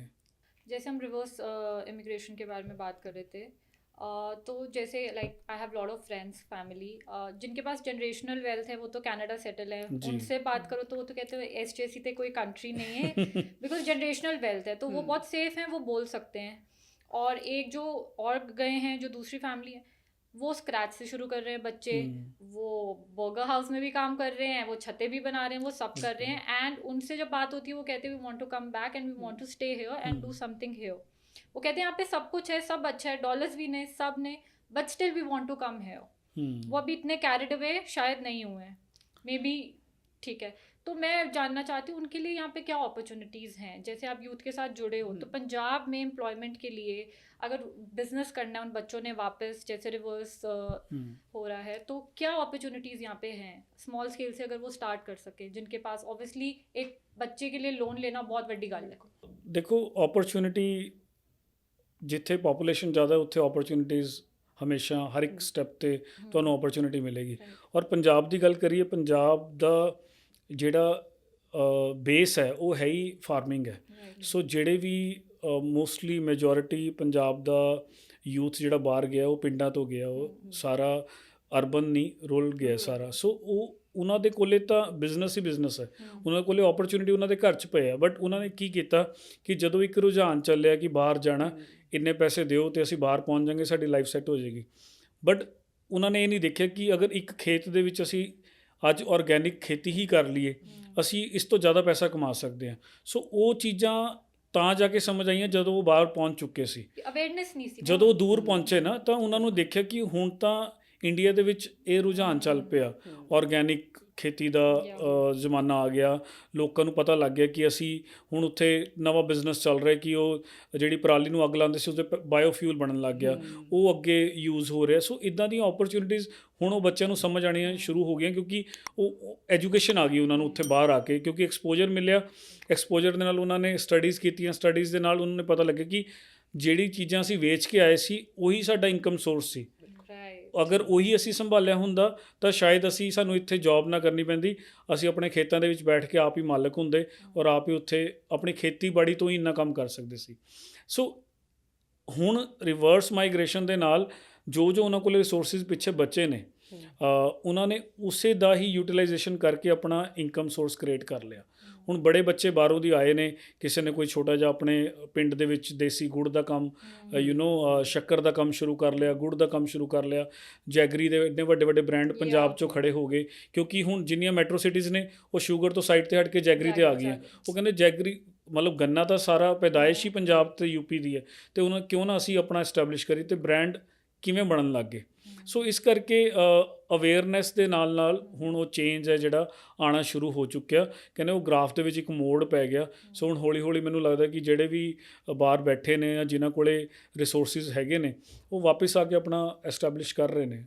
और अवेयरनेस भी आई थिंक अब ज़्यादा है। ਬਿਲਕੁਲ ਜੀ, ਅਵੇਅਰਨੈਸ ਤਾਂ ਬਹੁਤ ਜ਼ਿਆਦਾ ਆ ਗਈ, ਤਾਂ ਹੀ ਉਹ ਮਤਲਬ ਇਹ ਉਹਨਾਂ ਨੇ ਸਟੈਪ ਕੀਤਾ ਹੈ ਕਿ ਅਸੀਂ ਸਟੈਪ ਚੱਕੀਏ ਅਤੇ ਅਸੀਂ ਆਪਣਾ ਬਿਜ਼ਨਸ ਆਪ ਕਰੀਏ। ਕਿਉਂਕਿ ਜਿਹੜੀ ਤੁਸੀਂ ਗੱਲ ਕੀਤੀ ਨਾ ਕਿ ਉਹ ਬਾਹਰ ਪਹੁੰਚ ਵੀ ਗਏ ਨੇ ਬਟ ਉਹ ਤਾਂ ਵੀ ਵਾਪਸ ਆਉਣਾ ਚਾਹ ਰਹੇ ਨੇ, ਇਸ ਦੇ ਵਿੱਚ ਇੱਕ ਗੈਪ ਹੈ, ਕਿਉਂਕਿ ਉਹ ਉੱਥੇ ਸਕੂਨ ਨਹੀਂ ਮਿਲ ਪਾ ਰਿਹਾ ਉਹਨਾਂ ਨੂੰ। ਹਰ ਇੱਕ ਚੀਜ਼ ਤੁਹਾਡੇ ਦਿਲ ਦੇ ਨਾਲ ਜੁੜੀ ਹੁੰਦੀ ਹੈ। ਉੱਥੇ ਪੈਸਾ ਆਉਣ ਦੇ ਬਾਵਜੂਦ ਵੀ, ਚੰਗੀਆਂ ਗੱਡੀਆਂ ਰੱਖਣ ਦੇ ਬਾਵਜੂਦ ਵੀ ਕਿਉਂ ਵਾਪਸ ਆਉਣ ਦਾ ਮਨ ਕਰ ਰਿਹਾ? ਕਿਉਂਕਿ ਜਿਹੜਾ ਅਟੈਚਮੈਂਟ, ਜਿਹੜਾ ਸਕੂਨ ਉਹਨਾਂ ਨੂੰ ਆਪਣੇ ਪੰਜਾਬ ਦੀ ਧਰਤੀ 'ਤੇ ਜਾਂ ਆਪਣੇ ਘਰ ਦੇ ਵਿੱਚ ਜਾਂ ਆਪਣੇ ਖੇਤਾਂ 'ਚ ਆਉਂਦਾ ਹੈ, ਅਤੇ ਉਹ ਹਮੇਸ਼ਾ ਉਹ ਕਮੀ ਹੀ ਰਹਿੰਦੀ ਹੈ ਬਾਹਰ, ਜਿੰਨਾ ਮਰਜ਼ੀ ਤੁਹਾਡੇ ਕੋਲ ਕੁਛ ਆ ਜਾਏ। ਸੋ ਤਾਂ ਹੀ ਉਹ ਵਾਪਸ ਆ ਕੇ ਚਾਹੇ ਘੱਟ ਕਮਾ ਲੈਣਗੇ ਬਟ ਆਪਣਾ ਕਮਾਉਣਗੇ, ਤਾਂ ਉਹ ਵਾਪਸ ਹੁਣ ਆਉਣਾ ਚਾਹ ਰਹੇ ਨੇ। एक चीज़ मेरे दिल के बड़े क्लोज है और मैं सिर्फ तुहानू मतलब उसके बारे में बात करते सुना है, and I really want to talk about that. Granthi Sahib ji के बारे में जो वो फेस कर रहे हैं चैलेंजेस। अभी एक उनकी वीडियो भी आई थी जो स्टेज पे बोल रहे थे कि आज मेरा आखिरी दिन है और मैं अब ये छोड़ रहा हूँ। उनके जो इश्यूज़ हैं और जितनी उनको सैलरी, हम सब जानते हैं कि नहीं हो सकता, बहुत ही मुश्किल है। तो what are your thoughts on that और what are you thinking for them? देखिए, ये बात मैं हिंदी में करूँगा बिकॉज ये ज़्यादा ऑडियंस के पास पहुँच सके। जैसे मैं अब्रॉड ट्रैवल किया और वहाँ पे डिफरेंट रिलीजन के जो प्रीस्ट हैं उनके साथ मिलने का भी मौका मिला, और मैंने ये क्वेश्चन उनसे भी किया कि आपको क्या फैसिलिटीज़ मिल रही हैं अगर आप अपने धर्म के लिए इतना प्रचार कर रहे हो, आप ड्यूटी कर रहे हो, आपकी एजुकेशन क्या है? मेरा पहला क्वेश्चन था, आप कितना पढ़े लिखे हो और आपको फैसिलिटीज़ आपकी मैनेजमेंट क्या देती है? तो मैं शॉक्ड था कि जब मैं लंदन में था तो उन्होंने बताया कि मुझे अपने टेंपल के पास में ही एक बहुत बड़ा बंगलो और गाड़ी मैनेजमेंट ने, टेंपल की मैनेजमेंट में दे रखी है, और उनकी हैंडसम सैलरी और उनके बच्चों की सारी एजुकेशन वो मैनेजमेंट बियर करता था। तब मेरे दिमाग में ये आया कि यार हम अपनी कम्युनिटी के गुरुद्वारे के ग्रंथी सिंहों को, प्रीस्ट को हम क्या प्रोवाइड कर रहे हैं? हम तो उनसे चौकीदार का भी काम ले रहे हैं कि अगर गुरुद्वारा शाम को बंद हो रहा है तो रात को आप ही ड्यूटी देंगे, अगर कुछ भी होता है तो आप जिम्मेवार हो। अगर वहाँ पे दिन में कोई आके उनसे बर्तन मांगता है, वो स्टोर कीपर भी वही बने हुए हैं, और अगर सुबह प्रकाश करने की ड्यूटी है तब भी वही प्रकाश कर रहे हैं, अगर शाम को सुखासन करने की, बंद करने की ड्यूटी है तब भी वही कर रहे हैं, और एक बंदा पूरी लाइबिलिटी उठा के बैठा है गुरुद्वारे की, और हम क्या कर रहे हैं? हम उनको सैलरी क्या दे रहे हैं? 5,000, 7,000, 10,000, और उनके बच्चों को तो ध्यान में नहीं है, और इसीलिए उनके बच्चे इस फील्ड में आना ही नहीं चाह रहे। और मुझे लगता है कि अगर हम उनको एजुकेट प्रॉपरली करें, उनकी एजुकेशन स्पॉन्सर करें, कि अगर उनके पास कोई क्वालिफ़िकेशन है भी नहीं, उनको सेपरेटली पढ़ाया भी जाए और उनके बच्चों की एजुकेशन स्पॉन्सर की जाए, आई थिंक फिर हमें पता चलेगा कि यार हमारे कम्युनिटी के जो प्रीस्ट हैं, जो ग्रंथी सिंह हैं, और वो बाबा बुड्ढा जी के लेवल पे हम उनको सोच रहे हैं, अब तो हमने वो बस टैग दे दिया कि ये गद्दी बाबा बुड्ढा जी की के थ्रू चलती आ रही है, वो हमारे पहले ग्रंथी थे। लेकिन आज क्या वो लेवल हम क्रिएट कर पा रहे हैं? जो रिस्पेक्ट हम बाबा बुड्ढा जी का नाम लेके इमेजिन करते हैं और मन में आती है, क्या हम अपने गली वाले और सोसाइटी वाले गुरुद्वारे के ग्रंथी सिंह को उसके हिसाब से कंपेयर कर भी पा रहे हैं या नहीं कर पा रहे? गद्दी तो वही है ना। Right. सो ये हमें खुद सोचना पड़ेगा और शुरुआत भी खुद ही करनी पड़ेगी। सो इसके ऊपर मैंने एक प्रोजेक्ट पूरा डिज़ाइन कर रखा है। जब थोड़े बहुत रिसोर्सेज बनेंगे तो डेफिनेटली ये उनके लिए ज़रूर करने की कोशिश करेंगे कि हमें शुरुआत करनी पड़ेगी। अगर अदरवाइज़ ये दिन दूर नहीं कि कोई और लोग आके यहाँ पे बैठ के ये प्रचार करेंगे कि सिक्खी क्या होती है, Right. और हमें खुद ही इसकी शुरुआत Half करके knowledge जिनको बिल्कुल जी बिल्कुल। सो हमें खुद इसकी शुरुआत करनी पड़ेगी। So Sikhism is all about equality. अगर हम गुरुद्वारा साहिब की बात करें तो उसमें 4 दरवाजे हैं जो इस चीज़ को रिप्रेजेंट करता है कि चारों रिलीजन वेलकम है वहाँ पे। सब लोग आके एक साथ बैठें, सेवा करें और लंगर छकें। तो इसी तरीके से आप आदमी और औरत में भी फ़र्क नहीं करते हैं। औरतों को बहुत ऊपर का दर्जा दिया गया है सिखिज़्म में। तो आप उनकी एम्पावरमेंट के लिए कैसे वर्क कर रहे हैं या उसके साथ आप किस तरीके से जुड़े हुए हैं? देखिए, इसका वैसे बेस्ट रिप्लाई आपको शायद 2-3 महीने बाद पता चल जाएगा, लेकिन मैं अभी इस मीडियम के ज़रिए बता देता हूँ कि ड्यूरिंग द फ्लड्स हमने एक प्रॉब्लम आइडेंटिफाई की कि जो तो लोग घर में काम कर रहे हैं, तो वहाँ की जो लेडीज़ थी ना, वो बहुत ज़्यादा सफ़र कर रही हैं। तो वो बाहर भी नहीं जा पा रही बिकॉज ऑफ क्योंकि गांव बहुत दूर दूर हैं, बॉर्डर एरिया है, बच्चों को छोड़ के बाहर बाहर जाना बहुत मुश्किल है। तो हम उनके लिए एक मॉडल लेके आ रहे हैं, जो क्लस्टर हम एक बिल्ड कर रहे हैं वहाँ पे। सो 5 क्लस्टर्स हमने वहाँ पे बिल्ड करना स्टार्ट किया है, जो अप्रैल में हम लॉन्च करने लगे हैं वहाँ पे। वहाँ पे हम स्किल सेंटर खोल रहे हैं, specially focus on the women empowerment. तो वहाँ पे ये नहीं कि बेसिक से कोर्स हम वहाँ पे लॉन्च करेंगे। हमने जो सिटीज़ में रिक्वायरमेंट है लोगों को, चाहे वो कुकिंग बेकिंग के कोर्सेज़ हैं, वो हम गांव की लेडीज़ के लिए हम प्लान कर रहे हैं। तो हमारे साथ इसमें काफ़ी प्रोफेशनल्स और बहुत हेड शेफ्स जुड़े हैं जो हमें सपोर्ट कर रहे हैं और पूरे कोर्सेज़ डेवलप कर रहे हैं। तो हम बजाय कि, क्योंकि हमने पहले ये कोशिश किया कि उनको ये काउंसलिंग की आप सिटी आओ, सिटी आके ये ट्रेनिंग ले लो, तो वो सिटी आने में मतलब बिलीव ही नहीं करते, उनके घर वाले उनको निकलने नहीं दे रहे। तो वुमेन एम्पावरमेंट के लिए हमारा विज़न है, अप्रैल में ये हमारे सेंटर्स हैं ये जो हमने 5-5 गांव का एक क्लस्टर डेवलप किया है। तो ये गुरदासपुर डिस्ट्रिक्ट से हम ये प्रोजेक्ट है वो इनिशिएट करने वाले हैं। जो भी लोग इस इनिशिएटिव में आपका साथ दे रहे हैं, उनका क्या रिस्पॉन्स है और वो चैरिटी बेस्ड करेंगे या किस तरीके से? देखिए, सपोर्ट के थ्रू ही वो मतलब सपोर्ट ही करना चाह रहे हैं हमें। स्पेशली जो ये टीम हेड शेफ की हमारे साथ कोलैबोरेशन करी है, वो सारे यूएस बेस्ड हैं। तो वो यहाँ पे मंथली विज़िट पे उन्होंने हमारे साथ कोलैबोरेशन किया कि एक मंथ में 10 दिन के लिए वो यहाँ पे आया करेंगे, और वो सारी सिस्टम और कोर्सेज़ वो डेवलप कर रहे हैं जो पूरा ग्लोबली वो लेके जा सकते हैं, कुछ ब्रांड भी डेवलप कर सकते हैं। और मोर ओवर जैसे आपने कहा कि रिस्पांस कैसे मिल रहा है, जब हमने ये प्रॉब्लम स्टेटमेंट निकाला और हमारे साथ गुरु नानक देव यूनिवर्सिटी ने कोलैबोरेशन किया अमृतसर, तो उनके स्टूडेंट्स के थ्रू हमने गांव-गांव जाके असेसमेंट किया, लेडीज़ को मिले, पूरी ग्राउंड लेवल की असेसमेंट करी, उनसे पूछा कि उनको क्या-क्या ज़रूरत है। अगर उनको ये हम अपॉर्चुनिटीज़ प्रोवाइड करते हैं तो वो क्या वो मतलब इंटरेस्टेड होंगे। वो सारा ग्राउंड लेवल असेसमेंट करने के बाद पॉजिटिव रिस्पांस मिलने के बाद हमने ये प्रोजेक्ट है जो डिज़ाइन किया उनके लिए। So you were soul of Khalsa aid, okay. आप बिल्कुल आपको अनकंफर्टेबल जो आपको अच्छा लगे आप वो बोले। You were soul of Khalsa aid, एक ऑर्गेनाइजेशन के साथ 15 साल उसको बनाना करना चलाना, you are the face of Khalsa aid. मतलब तो मैंने देखा है कि दूसरी साइड से काफ़ी बार रिमार्क्स आए हैं या उन्होंने बात करी उस बारे में, कमेंट्स दिए हैं, बट आपने आज तक कभी कुछ किसी प्लेटफॉर्म पे कुछ भी नहीं बात करी है। You never speak about it, ना अगेंस्ट ना इन फेवर। तो I really want to know, पहले तो आप इतने हम्बल कैसे हो और आप इतनी अवॉइड कैसे कर देते हो ये चीज़, and what do you want to say about that experience as well, कि हमें थोड़ा सा तो आप इसका अगर कुछ इंसाइट दे पाए. नहीं, मैं आज भी नहीं बोलूँगा। आई वी रिस्पेक्ट दैट.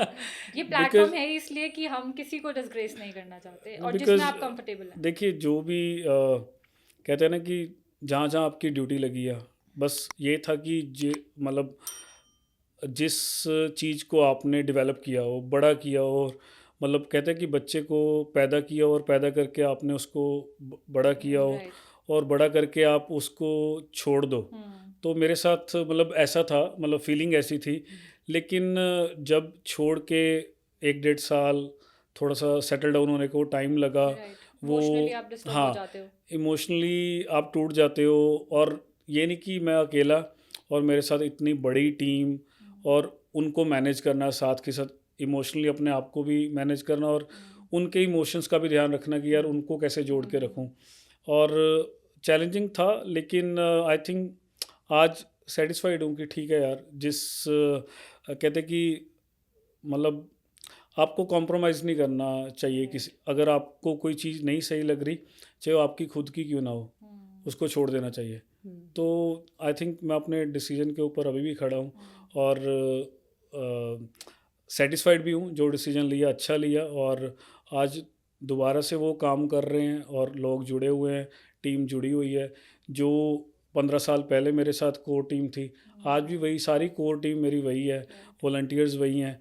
सो मुझे चेंज नहीं लग रहा अभी। सो ऐसे लग रहा है कि बस वो 1.5 साल 2 साल ऐसा था कि कुछ प्रोजेक्ट नहीं कर पा रहा था, करने का बहुत मन था, और अकेले अकेले में ऐसा फील होता था कि यार जब लोग कहते थे ना कि यार अमरप्रीत, तुझे भगवान ने चुना है, तू काम कर रहा है, तो मुझे ऐसे लगता था कि यार ये तो एक स्टेटमेंट ही है, ये कुछ नहीं है, ये तो मुझे प्लीज़ करने के लिए सिर्फ बोला हौसला बोला तो जा मिल रहा है। जाए. हाँ, लेकिन जब बैठा ना घर पे, जब इमोशनली टूटा, तब पता चला कि यार वाकई यार भगवान चुनता आपको। तो मैं यही वेट कर रहा था कि यार भगवान सेकंड चांस देगा या नहीं देगा, मतलब सेवा लेगा मेरे से या नहीं लेगा। तो आई थिंक मतलब यहाँ पे मैं अपनी टीम को भी सल्यूट करता हूँ, जिन्होंने साथ में स्ट्रगल किया, साथ में चैलेंजेस फेस किए, और आज फिर दोबारा ग्राउंड में, जैसे कहते हैं कि मतलब ਅਸੀਂ ਗਰਾਊਂਡ ਤੇ ਫਿਰ ਸ਼ੇਰਾਂ ਵਾਂਗੂ ਲੱਗੇ ਹੋਏ ਹਾਂ। ਤੇ ਬਸ ਸ਼ੁਕਰ ਹੈ ਵਾਹਿਗੁਰੂ ਦਾ ਕਿ ਜਿਹੜੇ ਕੌਜ਼ ਦੇ ਕਰਕੇ ਔਰ ਜਿਸ ਪੈਸ਼ਨ ਦੇ ਨਾਲ ਪਹਿਲਾਂ ਲੱਗੇ ਸੀ, ਉਹੀ ਕੌਜ਼ ਤੇ ਪੈਸ਼ਨ ਦੇ ਨਾਲ ਲੱਗੇ, ਔਰ ਰਿਜ਼ਲट्स निकल रहे हैं। बहुत सुकून वाला काम हो रहा है बस। बट कभी ना कभी तो बंदा इंस्टिगेट हो ही जाता है, क्योंकि मैंने ਹੁਣ देखा ਤੁਸੀਂ है. ਮੇਰੇ ਤੋਂ ਸਾਰੀ ਗੱਲਾਂ ਨਿਕਲਵਾਉਣੀਆਂ। नहीं नहीं नहीं, बिल्कुल भी नहीं. बट मैं मतलब एक नेचर जानना चाह रही हूँ कि कहीं ना कहीं बंदा इंस्टिगेट हो जाता है, जितना भी इंसान अपने आप को कंट्रोल करे, या कभी कभी क्योंकि फीलिंग्स हैं, सब में फीलिंग्स होती हैं. कभी कभी बंदे को कोई बात हर्ट हो जाती है, कभी कभी एक वन लाइनर भी बहुत जल्दी हिट आपको कर जाते हैं कि यार सब कुछ देता है, मैं कुछ बोल भी नहीं रहा हूँ, उसके बाद भी ये मेरे पे एक पर्सनल अटैकिंग कह लो या कुछ भी कह लो, तो कभी तो बंदा इंस्टिगेट हो ही जाता है. बट आपसे मैंने कभी तो अभी तक देखा नहीं है. तो बट कभी तो ऐसे होता ही होगा. ਨਹੀਂ, ਹੁੰਦਾ ਤਾਂ ਹੈ। ਆਫਟਰ ਆਲ ਤੁਸੀਂ ਹਿਊਮਨ ਬੀਇੰਗ ਹੋ, Right. ਇਮੋਸ਼ਨਸ ਤੁਹਾਡੇ ਅੰਦਰ ਹੁੰਦੇ ਹੈ, ਔਰ ਬਟ ਕਈ ਵਾਰ ਮੈਨੂੰ ਐਂ ਲੱਗਦਾ ਕਿ ਉਹ ਇਮੋਸ਼ਨਸ ਤੁਹਾਡੇ ਅੰਦਰ ਰਹਿਣੇ ਹੀ ਜ਼ਿਆਦਾ ਜ਼ਰੂਰੀ ਹੈ। ਕਈ ਵਾਰ ਜਦੋਂ ਉਹ ਚੀਜ਼ਾਂ ਬਾਹਰ ਨਿਕਲਦੀਆਂ, ਉਹ ਹੋਰ ਡਿਸਟਰਬ ਕਰ ਦਿੰਦੀਆਂ, ਔਰ ਜਿਸ ਮਿਸ਼ਨ ਦੇ ਲਈ ਔਰ ਜਿਸ ਵਿਜ਼ਨ ਦੇ ਉੱਤੇ ਤੁਸੀਂ ਕੰਮ ਕਰ ਰਹੇ ਹੋ, ਅਗਰ ਉਹ ਇਹ ਬੋਲਣ ਦੇ ਨਾਲ ਜਾਂ ਇਹ ਗੱਲ ਕਰਨ ਦੇ ਨਾਲ ਔਰ ਇਹ ਸਾਰਾ ਕੁਝ ਸਾਹਮਣੇ ਰੱਖਣ ਦੇ ਨਾਲ ਉਸ ਵਿਜ਼ਨ ਤੋਂ ਹੀ ਮੈਂ ਡਿਸਟਰੈਕਟ ਹੋ ਜਾ, ਉਹ ਮੈਂ ਨਹੀਂ ਚਾਹੁੰਦਾ ਹੁੰਦਾ। ਆਈ ਥਿੰਕ ਆਡੀਅנס ਨੂੰ ਪਤਾ ਨਹੀਂ, ਲੋਕਾਂ ਨੂੰ ਪਤਾ ਜਾਂ ਨਹੀਂ, ਬਟ 2012-13 ਦੇ ਵਿੱਚ ਆਰਗੇਨਾਈਜੇਸ਼ਨ ਮੈਂ ਆਪ ਇੱਥੇ ਰਜਿਸਟਰਡ ਕੀਤਾ ਸੀ, ਖਾਲਸਾ ਏਡ। ਸੋ ਉਸ ਟਾਈਮ ਮਤਲਬ ਹਰ ਇੱਕ ਚੀਜ਼ ਫਰੋਮ ਸਕ੍ਰੈਚ ਟੂ 10-12 ਸਾਲ 15 ਸਾਲ ਲਗਾਉਣਾ। ਇੱਕ ਫਸਟ ਡੋਨੇਸ਼ਨ ਮੈਂ ਆਪਣੇ ਜੇਬ 'ਚੋਂ ਪਾ ਕੇ ਚੈੱਕ ਕੀਤਾ, ਮੈਨੂੰ ਬੈਂਕ ਮੈਨੇਜਰ ਕਹਿੰਦਾ ਤੁਹਾਡਾ ਅਕਾਊਂਟ ਖੁੱਲ੍ਹ ਗਿਆ, ਤੁਸੀਂ ਚੈੱਕ ਕਰੋ, ਹੈ ਨਾ। ਉਹ ਦਿਨ ਤੋਂ ਲੈ ਕੇ ਇੰਨੇ ਕਰੋੜਾਂ ਦੇ ਐਸੈਟ ਬਣਾਉਣੇ ਔਰ ਛੱਡ ਕੇ ਆਉਣਾ ਚੈਲੰਜਿੰਗ ਹੁੰਦਾ ਹੈ, ਕਿਉਂਕਿ ਤੁਸੀਂ ਕਦੇ ਸੋਚਿਆ ਨਹੀਂ ਹੁੰਦਾ ਕਿ ਇੱਦਾਂ। ਬਟ ਮੈਨੂੰ ਲੱਗਦਾ ਕਿ it's a part of life. ਜੇ ਤੁਸੀਂ ਇਹ ਚੀਜ਼ ਨੂੰ ਕਦੇ ਫੀਲ ਨਹੀਂ ਕਰੋਗੇ ਤਾਂ ਤੁਸੀਂ ਅੱਗੇ ਵੱਧ ਹੀ ਨਹੀਂ ਸਕਦੇ ਕਦੇ। ਸੋ ਛੱਡਣ ਦੇ ਨਾਲ ਤੁਸੀਂ ਹੋਰ ਅੱਗੇ ਵੱਧਦੇ ਹੋ। ਇਹ ਪ੍ਰੂਫ ਮੈਨੂੰ ਲੱਗਦਾ ਕਿ ਹੋ ਗਿਆ ਕਿ ਮਤਲਬ ਚੀਜ਼ਾਂ ਰੁਕਦੀਆਂ ਨਹੀਂ। ਜੇ ਤੁਹਾਡੇ ਅੰਦਰ ਕੁਝ ਹੈਗਾ ਕਰਨਾ, ਔਰ ਜੇ ਤੁਹਾਡੇ ਅੰਦਰ ਉਹ ਸੱਚੀ ਦਿਲੋਂ ਭਾਵਨਾ ਸੀਗੀ ਕੰਮ ਕਰਨ ਦੀ, ਔਰ ਅੱਜ ਵੀ ਉਹ ਪਲੇਟਫਾਰਮ ਸਾਹਮਣੇ ਪਿਆ, ਸੇਵਾ ਕਦੇ ਮੁੱਕਣੀ ਥੋੜ੍ਹਾ ਹੈ। ਅੱਜ ਇੱਕ ਨਹੀਂ ਤੇ 10 ਆਰਗੇਨਾਈਜੇਸ਼ਨਸ ਹੋ ਜਾਣ, ਕੱਲ੍ਹ ਕੀ ਪਤਾ ਹੋਰ 50 ਹੋਰ ਨਵੀਆਂ ਖੁੱਲ੍ਹ ਜਾਣ। ਸੋ ਕੰਮ ਤਾਂ ਬਹੁਤ ਪਏ ਨੇ ਕਰਨ ਨੂੰ ਸੋਸਾਇਟੀ ਦੇ ਵਿੱਚ। ਠੀਕ ਹੈ, ਇੱਕ ਟੈਗ ਹੀ ਹਟਿਆ, ਇੱਕ ਟੈਗ ਨਵਾਂ ਜੁੜਿਆ। ਸੋ ਕੰਮ ਸੇਮ है, मिशन सेम है, गोल सेम है। तो अमरप्रीत जी, जब हम नॉन प्रॉफिट ऑर्गेनाइजेशंस के बारे में बात करते हैं तो हमारे दिमाग में सबसे पहले यूनिसेफ या रेड क्रॉस जैसे नाम आते हैं, और हम ग्लोबल सिख फाउंडेशन को भी उसी डायरेक्शन में जाते हुए देख रहे हैं। तो आपका विजन क्या है इस ऑर्गेनाइजेशन ਇਹੀ ਹੈ ਜੀ ਜੋ ਤੁਸੀਂ ਬੋਲਿਆ ਨਾ ਹੁਣ, ਬਸ ਇਹ ਦਿਲ ਦੀ ਇੱਛਾ। ਬਿਕੋਜ਼ ਅਸੀਂ ਹਰ ਵਾਰ ਐਗਜ਼ਾਮਪਲ ਸੈੱਟ ਕਰਦੇ ਹਾਂ ਨਾ ਕਿ ਪੰਜਾਬੀ ਸਿੱਖ ਕਮਿਊਨਿਟੀ ਔਰ ਸਿੱਖ ਰਿਲੀਜਨ ਹਮੇਸ਼ਾ ਸਰਬੱਤ ਦੇ ਭਲੇ ਦੀ ਗੱਲ ਕਰਦਾ ਹੈ, ਚੜ੍ਹਦੀ ਕਲਾ ਦੀ ਗੱਲ ਕਰਦਾ, ਉਹ ਸਟੇਟ ਆਫ ਮਾਈਂਡ 'ਚ ਗੱਲ ਕਰਦਾ ਕਿ ਜਿਹੜੀ ਹਮੇਸ਼ਾ ਅੱਗੇ ਵਧਣ ਦੀ ਗੱਲ ਕਰਦੀ ਹੈ। ਸਾਰਾ ਕੁਛ ਸਾਡੇ ਨਾਲ ਕਿੰਨਾ ਕੁਛ ਦੁਨੀਆ 'ਚ ਇੱਥੇ ਸੁਸਾਇਟੀ 'ਚ ਬੁਰਾ ਹੋਇਆ, ਸਾਨੂੰ ਕਿੰਨੀ ਦਬਾਉਣ ਦੀ ਕੋਸ਼ਿਸ਼ ਕੀਤੀ, ਕਿੰਨੇ ਦੰਗੇ ਹੋਏ ਸਾਡੇ ਉੱਤੇ, ਕਿਵੇਂ ਜਿੰਦੇ ਜੀ ਮਾਰਿਆ ਸਾਨੂੰ। ਸੋ ਉਸ ਤੋਂ ਬਾਅਦ ਵੀ ਅਸੀਂ ਅੱਗੇ ਵੱਧ ਰਹੇ ਹਾਂ। ਸਾਰਿਆਂ ਦੇ ਨਾਲ ਇੱਕ ਕਹਿੰਦੇ ਇਕੁਐਲਿਟੀ ਜਿਹੜੀ ਤੁਸੀਂ ਗੱਲ ਕਰ ਰਹੇ ਸੀ, ਅਸੀਂ ਉਹ ਇਕੁਅਲ ਦੇਖ ਕੇ ਸਾਰਾ ਕੰਮ ਕਰ ਰਹੇ ਹਾਂ। ਪਰ ਤਾਂ ਵੀ ਅੱਜ ਤੱਕ ਅਸੀਂ ਆਪਣੇ ਕੋਈ ਇਹੋ ਜਿਹੇ ਇੰਸਟੀਟਿਊਟ ਨੂੰ ਯੂਨੀਸੈਫ ਦੇ ਲੈਵਲ 'ਤੇ ਕਿਉਂ ਨਹੀਂ ਲੈ ਕੇ ਜਾ ਪਾਏ। ਇੰਨਾ ਦਸਵੰਧ, ਇੰਨਾ ਡੋਨੇਸ਼ਨਸ ਦੇਣ ਤੋਂ ਬਾਅਦ ਵੀ ਅਸੀਂ ਉਹ ਰਿਪਰੈਜ਼ੈਂਟੇਸ਼ਨ ਕਿਉਂ ਨਹੀਂ ਲੈ ਕੇ ਆ ਪਾਏ ਕਿ ਸਾਡੇ ਬੰਦੇ ਵੀ ਜਾ ਕੇ UN ਦੇ ਵਿੱਚ ਬੋਲਣ ਔਰ UN ਦੇ ਨਾਲ ਉਹਨਾਂ ਦੀਆਂ ਬਾਡੀਜ਼ ਦੇ ਵਿੱਚ ਕੰਮ ਕਰ ਸਕਣ। ਔਰ ਜੋ ਰੈੱਡ ਕਰਾਸ ਦਾ ਮਿਸ਼ਨ ਕੀ ਹੈ, ਲਾਈਕ ਸਾਰਿਆਂ ਦੀ ਹੈਲਪ ਕਰਨਾ, ਔਰ ਸਾਡੀਆਂ ਸਿੱਖਾਂ ਦੀਆਂ ਕਿੰਨੀਆਂ ਆਰਗੇਨਾਈਜੇਸ਼ਨਸ ਕੰਮ ਕਰ ਰਹੀਆਂ, ਲੋਕਾਂ ਦਾ ਭਲਾ ਕਰ ਰਹੀਆਂ, ਆਪਣੇ ਜੇਬਾਂ 'ਚੋਂ ਪੈਸਾ ਖਰਚ ਕਰਕੇ।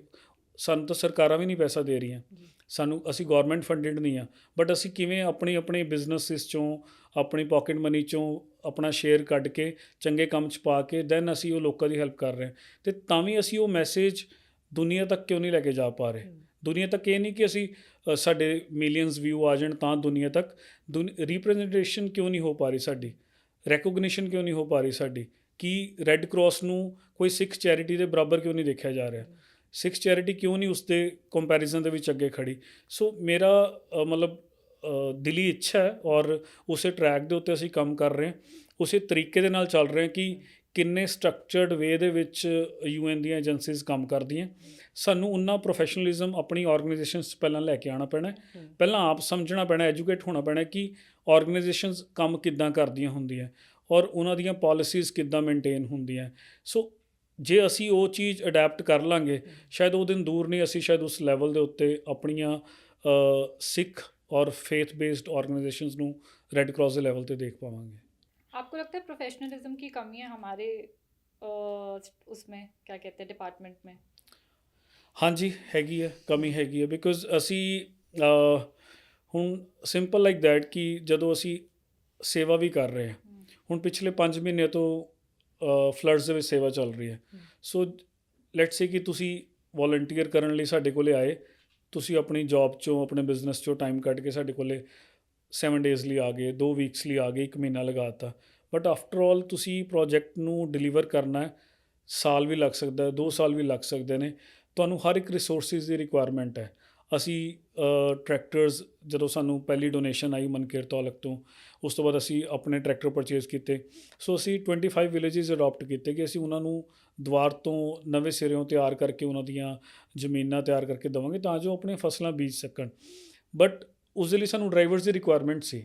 ਅਸੀਂ ਡਰਾਈਵਰਸ ਨੂੰ ਹਾਇਰ ਕੀਤਾ ਕਿ ਉਹ ਫੁੱਲ ਟਾਈਮ ਦਿਨ ਰਾਤ ਟਰੈਕਟਰ ਚਲਾਉਣ ਅਤੇ ਉਹਨਾਂ ਦੀ ਫਸਲ ਬੀਜ ਸਕਣ।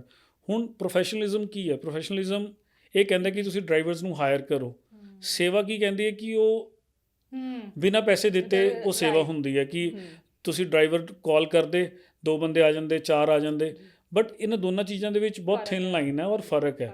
ਇਹ ਅੰਡਰਸਟੈਂਡ ਕਰਨਾ ਸਾਡੀ ਸੁਸਾਇਟੀ ਨੂੰ ਵੀ ਬਹੁਤ ਜ਼ਿਆਦਾ ਜ਼ਰੂਰੀ ਹੈ ਕਿ ਜਦੋਂ ਅਸੀਂ ਲੌਂਗ ਟਰਮ ਗੋਲਸ ਦੀ ਗੱਲ ਕਰਦੇ ਹਾਂ, ਲੌਂਗ ਟਰਮ ਪ੍ਰੋਜੈਕਟਸ ਦੀ ਗੱਲ ਕਰਦੇ ਹਾਂ, it's like a full time job. ਤੁਹਾਨੂੰ ਇਹ ਸਮਝਣਾ ਪੈਣਾ ਕਿ ਜੇ ਅਸੀਂ ਆਰਗੇਨਾਈਜੇਸ਼ਨਸ ਨੂੰ ਰਨ ਕਰਨਾ ਹੈ, ਸਾਨੂੰ ਪੂਰਾ ਇੱਕ ਸਟਰਕਚਰ ਚਾਹੀਦਾ ਹੋਏਗਾ, ਸਾਨੂੰ ਆਫਿਸਿਸ ਚਾਹੀਦੀਆਂ, ਸਾਨੂੰ ਸਟਾਫ ਚਾਹੀਦਾ, ਸਾਨੂੰ ਮੈਨੇਜਰਸ ਚਾਹੀਦੇ ਨੇ, ਸਾਨੂੰ ਗਰਾਊਂਡ ਲੈਵਲ ਦੇ ਵਰਕਰਸ ਚਾਹੀਦੇ ਨੇ। ਸੋ ਵੋਲੰਟੀਅਰਸ ਸਾਡੀ ਸਟਰੈਂਥ ਹੈਗੇ ਨੇ ਕਿਉਂਕਿ ਉਹ ਫ੍ਰੀ ਆਫ ਕੋਸਟ ਆਪਣਾ ਟਾਈਮ ਦੇਣ ਲਈ ਆਏ ਹੋਏ ਨੇ ਗਰਾਊਂਡ 'ਤੇ। ਬਟ ਪੈਰਲਲੀ ਉਸ ਨੂੰ ਆਰਗੇਨਾਈਜ਼ਡ ਰੱਖਣ ਦੇ ਲਈ ਪਾਲਿਸੀਜ਼ ਫੋਲੋ ਕਰਾਉਣ ਦੇ ਲਈ, ਉਸ ਦਾ ਪ੍ਰੋਸੀਜਰ ਨੂੰ ਫੋਲੋ ਕਰਾਉਣ ਦੇ ਲਈ ਸਾਨੂੰ ਸਟਾਫ ਵੀ ਚਾਹੀਦਾ ਹੈ। ਸੋ ਜਿਹੜੀ ਤੁਸੀਂ ਪ੍ਰੋਫੈਸ਼ਨਲਿਜ਼ਮ ਦੀ ਕਮੀ ਦੀ ਗੱਲ ਕਰੋ, ਇੱਥੇ ਉਹ ਅੰਡਰਸਟੈਂਡਿੰਗ 'ਚ ਪ੍ਰੋਬਲਮ ਹੈ, ਕਿਉਂਕਿ ਅਸੀਂ ਇੰਨੇ ਐਜੂਕੇਟ ਹੀ ਨਹੀਂ ਹੋ ਪਾਏ। ਅਸੀਂ ਸੇਵਾ ਨੂੰ ਸਿਰਫ ਗੁਰਦੁਆਰੇ ਦੀ ਸੇਵਾ ਤੱਕ ਸੀਮਤ ਰੱਖਿਆ। ਅਸੀਂ ਇਹ ਨਹੀਂ ਸਮਝ ਪਾਏ ਕਿ ਜੇ ਅੱਜ ਤੁਸੀਂ ਗੱਲ ਕਰ ਰਹੇ ਹੋ ਕਿ ਅਮਰਪ੍ਰੀਤ ਜੀ ਤੁਸੀਂ ਰੈੱਡ ਕਰਾਸ ਦੇ ਲੈਵਲ 'ਤੇ ਆਰਗੇਨਾਈਜੇਸ਼ਨ ਨੂੰ ਲੈ ਕੇ ਜਾ ਸਕਦੇ ਹੋ, ਬਟ ਸਪੋਰਟ ਬਟ ਅੰਡਰਸਟੈਂਡਿੰਗ ਵੀ ਹੋਣਾ ਬਹੁਤ ਜ਼ਿਆਦਾ ਇੰਪੋਰਟੈਂਟ ਹੈ ਕਿ ਉਸ ਲੈਵਲ ਤੱਕ ਲੈ ਕੇ ਜਾਣ ਲਈ ਸਾਨੂੰ ਕਿੰਨੇ ਰਿਸੋਰਸਿਸ ਚਾਹੀਦੇ ਨੇ। ਸਾਨੂੰ ਮਤਲਬ ਟਿਸ ਦੇ ਪਾਸ ਆਊਟ ਸਟੂਡੈਂਟਸ ਵੀ ਚਾਹੀਦੇ ਨੇ ਜਿਹਨਾਂ ਨੂੰ ਅਸੀਂ ਜੋਬ ਦੇ ਸਕੀਏ, ਜਿਹੜੇ ਸਟਰਕਚਰ ਨੂੰ, ਮਾਹੌਲ ਨੂੰ ਡਿਵੈਲਪ ਕਰ ਸਕਣ। ਸੋ ਥੋੜ੍ਹੀ ਜਿਹੀ ਕਮੀ ਹੈਗੀ ਆ। ਆਈ ਥਿੰਕ ਹੌਲੀ ਹੌਲੀ ਇਹ ਵੀ ਐਜੂਕੇਟ ਹਾਂਜੀ ਹੋਏਗਾ ਤੇ ਲੋਕ ਸਮਝਣਗੇ ਔਰ ਸਪੋर्ट ਕਰਨਗੇ ਇਸ चीज़ 'ਚ भी। बिल्कुल, जितनी बड़ी ऑर्गेनाइजेशन होती है उसके लिए उतना ही स्किल सेट आपको चाहिए होता है, 100% स्किल्ड लोग चाहिए होते हैं उसको बिल्कुल मैनेज करने के लिए। वही मतलब लाइक अगर आपके पास वो स्किल्ड मैन पावर ही नहीं है तो आप फिर ठीक है सेवा कर रहे हो, अपनी सेटिस्फेक्शन के लिए कर रहे हो, लेकिन अगर आप लेवल की बात कर रहे हो तो उस लेवल पे रिकॉग्निशन ही तब मिलेगी अगर आपके पास वो सारा सिस्टम ऑन प्लेस होगा। अगर आपके पास आप हर बार ये बोल रहे हो कि हम सेवा करना चाहते हैं, हमें बोर्ड दे दो जी, हमें ट्रैक्टर दे दो जी, हम तो अब सेवा करेंगे, हर बार ये नहीं चलता ना। मतलब सस्टेनेबिलिटी तो लेके आनी पड़ेगी ना आपको सिस्टम में। आपके पास उतने मतलब डोनेशंस कैसे आएंगी, किस तरीके से आएंगी, कैसे लोगों तक रीच आउट करना है, ये सारा सिस्टम मतलब एक ऑर्गेनाइजेशन का पार्ट है कि आप डेवलप कैसे करते हो इस चीज़ को। आपको एक स्ट्रक्चर बिल्ड करना बिल्कुल पड़ता जी, है उसके बिल्कुल लिए। बिल्कुल। और हमारे यहाँ पे सेवा मतलब कि लंगर सबसे ज़्यादा पहले सेवा होती है कि अच्छा लंगर वर्त हाँ है, तो वो हम भूल जाते हैं कि उसके अलावा भी जो बड़ी मेजर सेवा है, जैसे अब हम रीबिल्ड कर रहे हैं पंजाब को, 1600 पिंड मेरे ख्याल से अफेक्टेड हुए हैं बिल्कुल फ्लड्स जी, में। बिल्कुल जी। तो अब रीबिल्ड करना है पंजाब को। पहले फार्मर्स प्रोटेस्ट, जब उसमें भी आपकी स्ट्रैटेजी थी, आपने आई थिंक मॉल, किसान मॉल बनाया था, जिसमें आई गेस जो भी नीडफुल चीज़ें थी जो हमारा ध्यान जिनमें नहीं था, क्योंकि जो भी जा रहा था या तो वो खाना लेके जा रहा था, बिल्कुल जी। ब्लैंकेट्स लेके जा रहा था, बट यू मेड श्योर कि undergarments were there, footwear, socks, मतलब एवरीथिंग वाज आपने देयर। बहुत स्टडी की है सारा बैकग्राउंड चेक करके आप बैठे मेरे सामने नहीं, मैं आई सी एक्चुअली मैं विजिट किया था। ओके ओके या okay I came with blankets, मैं विजिट किया सी, मैं 2 दिन सी। Oh nice. तो ਸੋ ਇਹੀ ਹੈ ਨਾ, ਐਕਚੁਅਲ ਨੀਡ ਜਦ ਤੱਕ ਤੁਹਾਨੂੰ ਨਹੀਂ ਪਤਾ ਲੱਗੇਗੀ ਤੇ ਤੁਸੀਂ ਉਸ ਅਕੋਰਡਿੰਗਲੀ ਕੰਮ ਨਹੀਂ ਕਰੋਗੇ ਤਾਂ ਉਸ ਦਾ ਇੰਪੈਕਟ ਕਦੇ ਵੀ ਨਹੀਂ ਹੋਏਗਾ। Numbers game, social media game, ਜਿੰਨਾ ਮਰਜ਼ੀ ਤੁਸੀਂ ਇੱਕ ਚੀਜ਼ ਦੂਜੀ ਬੰਦੇ ਨੂੰ ਫੜਾ ਕੇ ਫੋਟੋ ਖਿੱਚ ਕੇ ਪਾ ਦਿਓ, ਬਟ ਕੀ ਉਸ ਦੀ ਲੋੜ ਹੈ? ਹੁਣ ਲਾਈਕ ਪੰਜਾਬ ਫਲੱਡਸ ਦੇ ਵਿੱਚ ਵੀ ਅਸੀਂ ਜਦੋਂ ਕੰਮ ਕੀਤਾ ਐਂਡ ਸਾਨੂੰ ਪਤਾ ਹੈ, ਸਾਡੀ ਟੀਮ ਨੂੰ ਪਤਾ ਹੈ ਕਿ ਉਸ ਦਾ ਇੰਪੈਕਟ ਕਿੰਨਾ ਪਿਆ। ਜਿਸ ਟਾਈਮ 'ਤੇ ਬੋਟ ਦੀ ਲੋੜ ਸੀ ਅਸੀਂ ਬੋਟਸ ਪ੍ਰੋਵਾਈਡ ਕੀਤੀਆਂ, ਜਿਸ ਟਾਈਮ 'ਤੇ ਫੂਡ ਦੀ ਲੋੜ ਸੀ ਉਦੋਂ ਫੂਡ ਪ੍ਰੋਵਾਈਡ ਕੀਤਾ, ਜਿਸ ਟਾਈਮ 'ਤੇ ਫੂਡ ਐਕਸੈਸ 'ਚ ਹੋ ਗਿਆ ਸੀ ਅਸੀਂ ਮਨਾ ਵੀ ਕੀਤਾ ਲੋਕਾਂ ਨੂੰ, ਜਿਸ ਟਾਈਮ 'ਤੇ ਸਾਨੂੰ ਕਿਹਾ ਕਿ ਸਾਨੂੰ ਡੋਨੇਸ਼ਨਸ ਨਾ ਦਿਓ ਅਸੀਂ ਉਹ ਵੀ ਅਪੀਲ ਕੀਤੀ ਕਿ ਸਾਨੂੰ ਪੈਸੇ ਨਾ ਦਿਓ, ਜਿਸ ਟਾਈਮ 'ਤੇ ਟਰੈਕਟਰਸ ਦੀ ਲੋੜ ਸੀ ਤਾਂ ਲੋਕਾਂ ਨੇ ਬੜਾ ਫਨ ਕੀਤਾ ਕਿ ਗਲੋਬਲ 6 ਨੂੰ ਟਰੈਕਟਰ ਦੀ ਕੀ ਲੋੜ ਪੈ ਗਈ, ਬਟ ਉਹ ਅੱਜ ਵੀ ਟਰੈਕਟਰ 5 ਮਹੀਨੇ ਬਾਅਦ ਵੀ ਉਹ ਖੇਤਾਂ ਦੇ ਵਿੱਚ ਚੱਲ ਰਹੇ ਨੇ, ਰੋਜ਼ ਮੈਂ ਵੀਡੀਓਜ਼ ਪਾ ਰਿਹਾ। ਸੋ ਇਹ ਪਲੈਨਿੰਗ ਦਾ ਪਾਰਟ ਹੁੰਦਾ ਹੈ, ਇਹ ਸਟ੍ਰੈਟਜੀ ਦਾ ਪਾਰਟ ਹੁੰਦਾ ਹੈ, ਔਰ ਜਦ ਤੱਕ ਤੁਸੀਂ ਇਸ ਚੀਜ਼ ਦਾ ਤੁਹਾਡੇ ਕੋਲ ਐਕਸਪੀਰੀਅੰਸ ਨਹੀਂ ਹੈ ਤਾਂ ਤੱਕ ਇਹ ਫਨ ਨਹੀਂ ਲੱਗਦਾ। ਔਰ ਮੈਂ ਇੰਪੈਕਟ ਦੀ ਗੱਲ ਕਰ ਰਿਹਾ ਸੀ, ਅਸੀਂ ਫਿਰ ਸਾਨੂੰ ਤਾਂ ਪਤਾ ਨਾ ਕਿ ਇਸ ਦਾ ਇੰਪੈਕਟ ਕਿੰਨਾ ਹੈ, ਔਰ ਜਾਂ ਜਿਹੜੇ ਸਾਡੇ ਨਾਲ ਬਹੁਤ ਕਲੋਜ਼ਲੀ ਟੀਮ 'ਚ ਕੰਮ ਕਰ ਰਹੇ ਉਹਨਾਂ ਨੂੰ ਪਤਾ ਹੈ ਕਿ ਯਾਰ ਅਸੀਂ ਬਹੁਤ ਚੰਗਾ ਕੰਮ ਕੀਤਾ, ਲੋੜ ਵੇਲੇ ਚੀਜ਼ਾਂ ਪਹੁੰਚਾਤੀਆਂ, ਬਟ ਅਸੀਂ ਇਸ ਦੀ ਅਸੈਸਮੈਂਟ, ਇੰਪੈਕਟ ਅਸੈਸਮੈਂਟ ਕਰਾਈ ਫਰੋਮ ਦਾ ਇੰਟਰਨੈਸ਼ਨਲ ਆਰਗੇਨਾਈਜੇਸ਼ਨ, ਸੰਬੋਧੀ ਕਰਕੇ ਇੱਕ ਆਰਗੇਨਾਈਜੇਸ਼ਨ ਹੈ, ਉਹ ਸਿਰਫ ਅਸੈਸਮੈਂਟਸ ਕਰਦੇ ਨੇ ਇੱਦਾਂ ਦੀਆਂ। ਉਹਨਾਂ ਦੀ ਟੀਮ ਸਾਡੇ ਕੋਲ ਆਈ, ਥਰਡ ਪਾਰਟੀ, ਉਹਨਾਂ ਨੇ ਸਾਰੀ ਡੈਮੇਜ ਅਸੈਸਮੈਂਟ ਤੋਂ ਬਾਅਦ ਇੰਪੈਕਟ ਅਸੈਸਮੈਂਟ ਕੀਤੀ ਸਾਡੀ, ਕਿ ਅਸੀਂ ਉਹ ਬੈਨੀਫਿਸ਼ਰੀਜ਼ ਨੂੰ ਮਿਲੇ ਫੀਲਡ 'ਚ ਜਾ ਕੇ, ਜਿੱਥੇ ਜਿੱਥੇ ਅਸੀਂ ਜੇ ਰੈਸਕਿਊ ਕੀਤਾ ਸੀ ਉਹ ਰੈਸਕਿਊ ਦੇ ਪਿੰਡਾਂ ਦੇ ਨਾਮ ਲੈ ਕੇ ਉਹ ਇੰਡੀਵਿਜੂਅਲੀ ਹਰ ਇੱਕ ਘਰ 'ਚ ਗਏ ਕਿ ਤੁਹਾਨੂੰ ਗਲੋਬਲ 6 ਦੀ ਟੀਮ ਨੇ ਜਦੋਂ ਬਚਾਇਆ ਤਾਂ ਤੁਸੀਂ ਵਾਕਈ ਫਸੇ ਹੋਏ ਸੀ, ਤੁਹਾਡੇ ਕੋਲ ਕੋਈ ਹੋਰ ਆਇਆ ਸੀ, ਨਹੀਂ ਆਇਆ ਸੀ। ਉਹ ਅਸੈਸਮੈਂਟ ਦੀ ਰਿਪੋਰਟ ਸਾਡੀ ਨੈਕਸਟ ਮੰਥ ਆਉਣੀ ਹੈ, ਅਸੀਂ ਉਹ ਵੀ ਪਬਲਿਕ ਕਰਨੀ ਹੈ ਕਿ ਇੰਪੈਕਟ ਕਿੰਨਾ ਪਿਆ, ਟਾਈਮਲੀ ਇੰਪੈਕਟ ਕਿੰਨਾ ਪਿਆ। ਤੁਸੀਂ ਅੱਜ ਮੈਨੂੰ ਬਲੈਂਕਟ ਦੀ ਲੋੜ ਹੈ, ਅੱਜ ਮੈਨੂੰ ਇੱਕ ਵੀ ਬਲੈਂਕਟ ਨਹੀਂ ਮਿਲ ਰਿਹਾ, ਕੱਲ੍ਹ ਮੈਨੂੰ 2 ਮਿਲਣਗੇ, ਮੈਨੂੰ ਮੇਰੀ ਰਿਕੁਆਇਰਮੈਂਟ ਹੀ ਨਹੀਂ ਹੈ।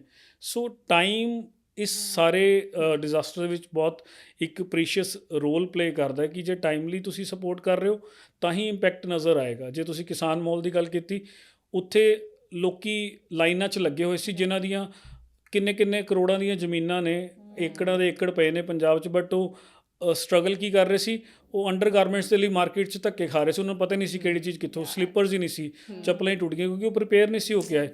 ਤਾਂ ਮੈਂ ਸੋਚਿਆ ਕਿ ਇਹਨਾਂ ਨੂੰ ਲਾਈਨਾਂ 'ਚ ਨਾ ਲੱਗਣਾ ਪਵੇ, ਆਪਾਂ ਇੱਕ ਕਿਸਾਨ ਮਾਲ ਬਣਾ ਦਿੰਦੇ ਹਾਂ, ਜਿਹੜੀ ਚੀਜ਼ ਇਹਨਾਂ ਨੂੰ ਚਾਹੀਦੀ ਹੈ ਪਿਕ ਕਰਨ ਲੈ ਜਾਣ।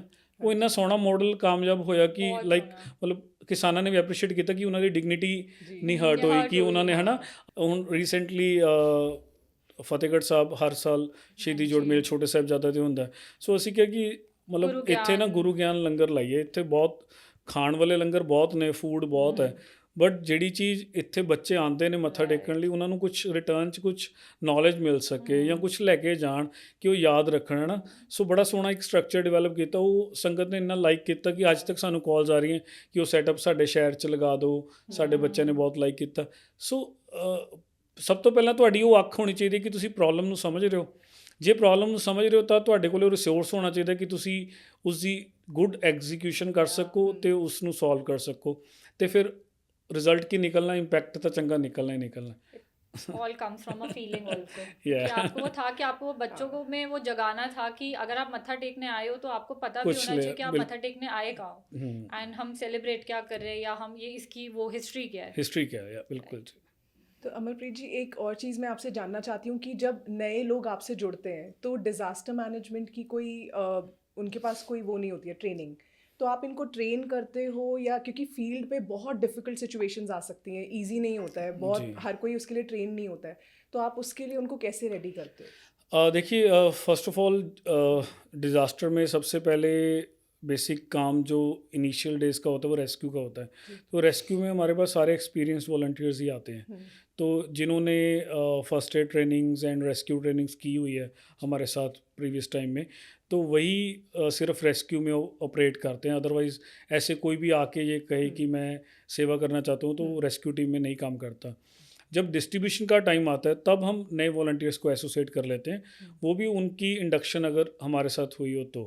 अदरवाइज़ वो भी ऐसा हमारा कोई पॉलिसी नहीं है कि आप ग्राउंड पे आके बोल दो कि मैं आपके साथ वॉलंटियर करना चाहता हूँ, नहीं। अगर आपने इंडक्शन आपकी हुई पड़ी है तब उसके बाद ही आप हमारे साथ वॉलंटियर कर सकते हो। इसका एक पूरा एक सिस्टम बनाया हुआ है हमने कि अगर आप हमारे साथ एसोसिएट होते हो तो आप ईमेल करो, और ईमेल के बाद हम एक इंडक्शन प्लान करते हैं। इंडक्शन के बाद कुछ वॉलंटियर्स ऐसे होते हैं जिनको हम चूज़ करते हैं कि वो डिज़ास्टर्स के लिए कैपेबल हैं। अगर वो कैपेबल होते हैं तो हम उनको डिज़ास्टर मैनेजमेंट की ट्रेनिंग, रेस्क्यू की ट्रेनिंग, फर्स्ट एड ट्रेनिंग वो सारी देते हैं, CPR वगैरह। तो अब हमारा लास्ट क्वेश्चन है जी। पंजाब को रीबिल्ड अप हम कैसे करेंगे। Punjab second highest, I guess army में भी हम सर्व करते हैं, we are the second highest. And कभी फार्मर्स प्रोटेस्ट, कभी अब नाउ अब फ्लड्स, हमारा पंजाब हमेशा मुश्किल में ही रहता है और पता नहीं फार्मर्स की ये कब ख़त्म होगी। I guess I don't know, Maharaj को पता है। बट अब हमने पंजाब को रीबिल्ड कैसे करना है एंड और आप लोग कहाँ तक उस लेवल तक रीच कर चुके हैं, बिकॉज ये 6 मंथ्स या 1 ईयर का तो गेम है नहीं, it's gonna be a long fight. तो उसमें आपका क्या प्लान है? और विदाउट अब सब, क्योंकि आई गेस जब सब खत्म हो जाता है, वीडियोस आनी खत्म हो जाती है, सबके ओपिनियंस भी थोड़े लेस हो जाते हैं, फिर क्रिटिसिज्म आ जाता है, क्रिबिंग आ जाती है कि ना लंगर वेस्ट हो गया सी, ये हो गया सी। बट अब क्या हालात हैं और अब आपके क्या प्लान्स हैं? How we gonna rebuild our Punjab? देखिए, सबसे पहले तो जो सिचुएशन से हम अभी गुज़र रहे हैं, हम फ्लड्स की बात कर रहे हैं बार बार, जब तक वो सिचुएशन पंजाब की वो ठीक नहीं होगी, वो डिस्ट्रिक्ट की, वो गांव दोबारा से नहीं बसेंगे। वैसे नहीं बसेंगे, तब तक तो यही स्ट्रगल चलता रहेगा कि उनको दोबारा से उनके खेत मिल सकें, उनकी छत मिल सके। तो हमारा टारगेट तो यही है कि आई थिंक नेक्स्ट 6 महीने 8 महीने और लगेंगे हमें, जो हमने टारगेट सेट किया था अपना, जो फंड्स एलोकेट करे हैं हमने, तो 6-8 महीने के बाद जाके पता चलेगा कि अब क्या काम बचता है।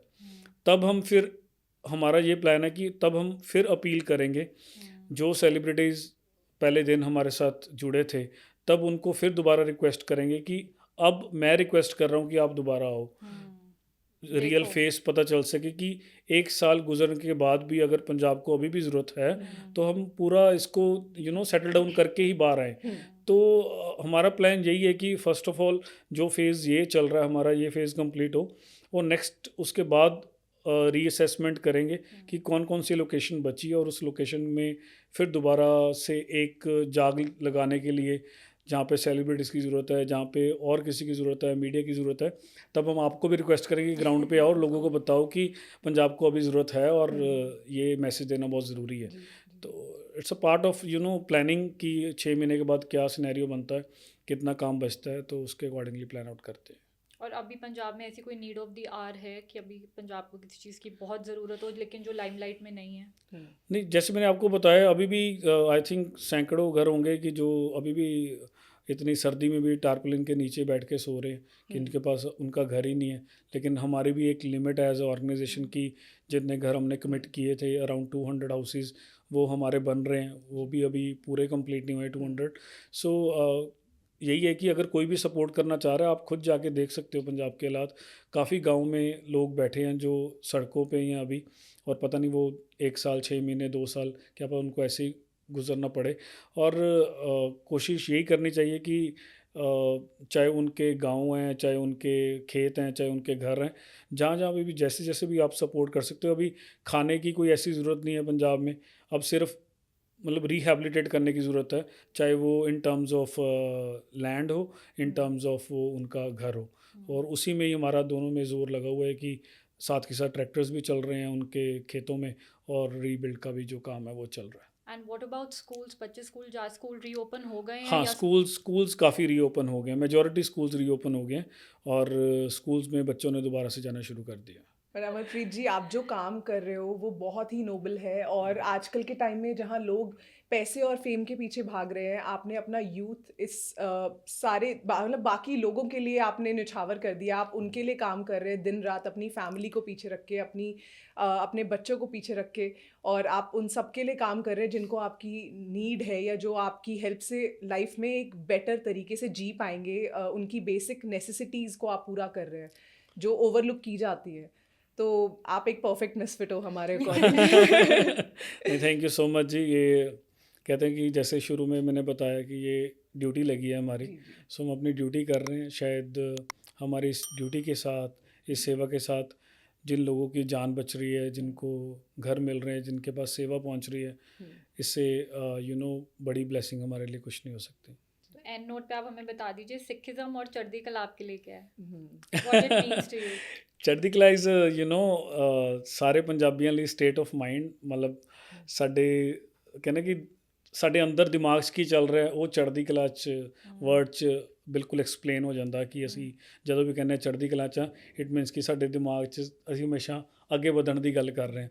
ਸੋ ਆਈ ਥਿੰਕ ਸਿੱਖੀ ਨੇ ਹੀ ਸਾਨੂੰ ਇਹ ਵਰਡਸ ਦਿੱਤੇ ਨੇ, ਜੋ ਅੱਜ ਤੁਹਾਡੇ ਨਾਲ ਇੰਨੇ ਘੰਟੇ ਬੈਠ ਕੇ ਗੱਲਬਾਤ ਕੀਤੀ, ਜਾਂ ਜੋ ਤੁਸੀਂ ਸਾਡੇ ਕੰਮ ਦੇਖ ਰਹੇ ਹੋ, ਇਹ ਸਾਰਾ ਕੁਝ ਸਿੱਖੀ ਦੀ ਦੇਣ ਆ।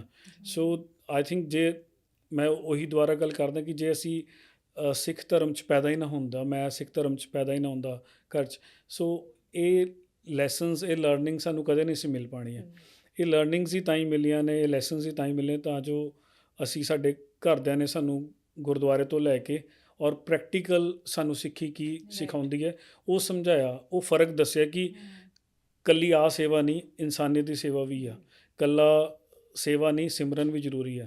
ਕੱਲੀ ਸੇਵਾ ਨਹੀਂ, ਪਾਠ ਵੀ ਨਾਲ ਕਰਨਾ। ਸੋ ਜਿਹੜੇ ਇਹ ਲੈਸਨਸ ਪੇਰੈਂਟਸ ਨੇ, ਫੈਮਿਲੀ ਫਰੈਂਡਸ ਨੇ, ਸਾਰਿਆਂ ਨੇ ਸਾਨੂੰ ਦਿੱਤੇ ਨੇ, ਸਾਡੀ ਸਿੱਖੀ ਨੇ, ਸਾਡੇ ਗੁਰੂਆਂ ਨੇ ਸਾਨੂੰ ਦਿੱਤੇ, ਆਈ ਥਿੰਕ ਉਹੀ ਸਭ ਕੁਛ ਹੈ। ਉਸ ਦੇ ਕਰਕੇ ਅਸੀਂ ਅੱਜ ਇੱਥੇ ਬੈਠੇ ਹਾਂ ਅਤੇ सोसाइटी 'ਚ ਕੰਮ कर पा रहे हैं। And we have something for you.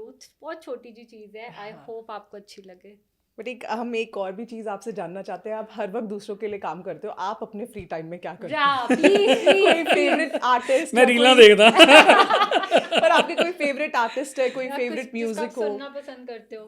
Artist हूँ मैं एक का नाम लेता, बाकी ने नहीं सपोर्ट करना, नहीं सारा कुछ नहीं, सपोर्ट तो सब करेंगे, पर आपका कोई फेवरेट गाना जो आजकल आप सुनते हो बहुत? फेवरेट गाना नहीं पता कोई मैं सच्ची गज़ल दसा या तो मैं सूफी या बिल्कुल पंजाबी म्यूजिक? ਇਹ ਵੀ ਡਿਪੈਂਡ ਕਰਦਾ, ਮਤਲਬ ਜਦੋਂ ਲਾਈਕ ਬਹੁਤ ਖੁਸ਼ ਹੋਵੋ ਜਾਂ ਵਧੀਆ ਜਿਹਾ ਮੂਡ ਹੋਵੇ ਤਾਂ ਲਾਊਡ ਜਿਹਾ 뮤직 ਜਿਵੇਂ ਕਰਨ ਔਜਲਾ ਗਾਉਂਦਾ ਨਾ, ਤਾਂ ਉੱਦਾਂ ਦਾ ਸੁਣਨ ਦਾ ਮਨ ਕਰਦਾ ਵੀ ਉੱਦਾਂ ਦਾ ਸੁਣ ਲਈਏ। ਸੋ ਡਿਪੈਂਡ ਕਰਦਾ, ਕਦੇ ਕਦੇ ਸਕੂਨ ਵਾਲਾ 뮤직, ਕਦੇ ਕਿੱਦਾਂ ਦਾ। ਸੋ ਬਟ ਮੈਂ ਬਹੁਤ ਘੱਟ ਵੈਸੇ 뮤직 ਸੁਣਦਾ, ਕਿਉਂਕਿ ਮੇਰੇ ਫੋਨ ਹੀ ਇੰਨੇ ਵੱਜਦੇ ਆ ਕਿ ਫ੍ਰੀ ਟਾਈਮ ਦੇ ਵਿੱਚ ਮੈਂ ਸੋਣਾ ਪਸੰਦ ਕਰਦਾ, ਮੈਂ ਸੋ ਜਾਂ ਬਸ, ਕਿਉਂਕਿ ਮੇਰੀ ਨੀਂਦ ਹੀ ਨਹੀਂ ਪੂਰੀ ਹੁੰਦੀ ਕਦੇ। ਸੋ ਮੇਰੀ ਹੌਬੀ है ਜਦੋਂ टाइम मिले ਤਾਂ बस रेस्ट हो जाए, बस यही बहुत है।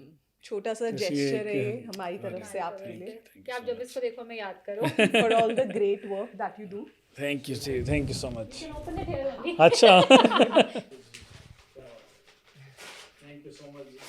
This is nothing, it's just एक छोटा सा जेस्चर, क्योंकि आप सबके लिए इतना कुछ करते हो, सेल्फलेस सर्विस करते हो। एंड वी रियली वांट कि वैसे तो अकालपुर आपके अंग संग है, बट आप उसी वर्ड लिख के संभाल कर।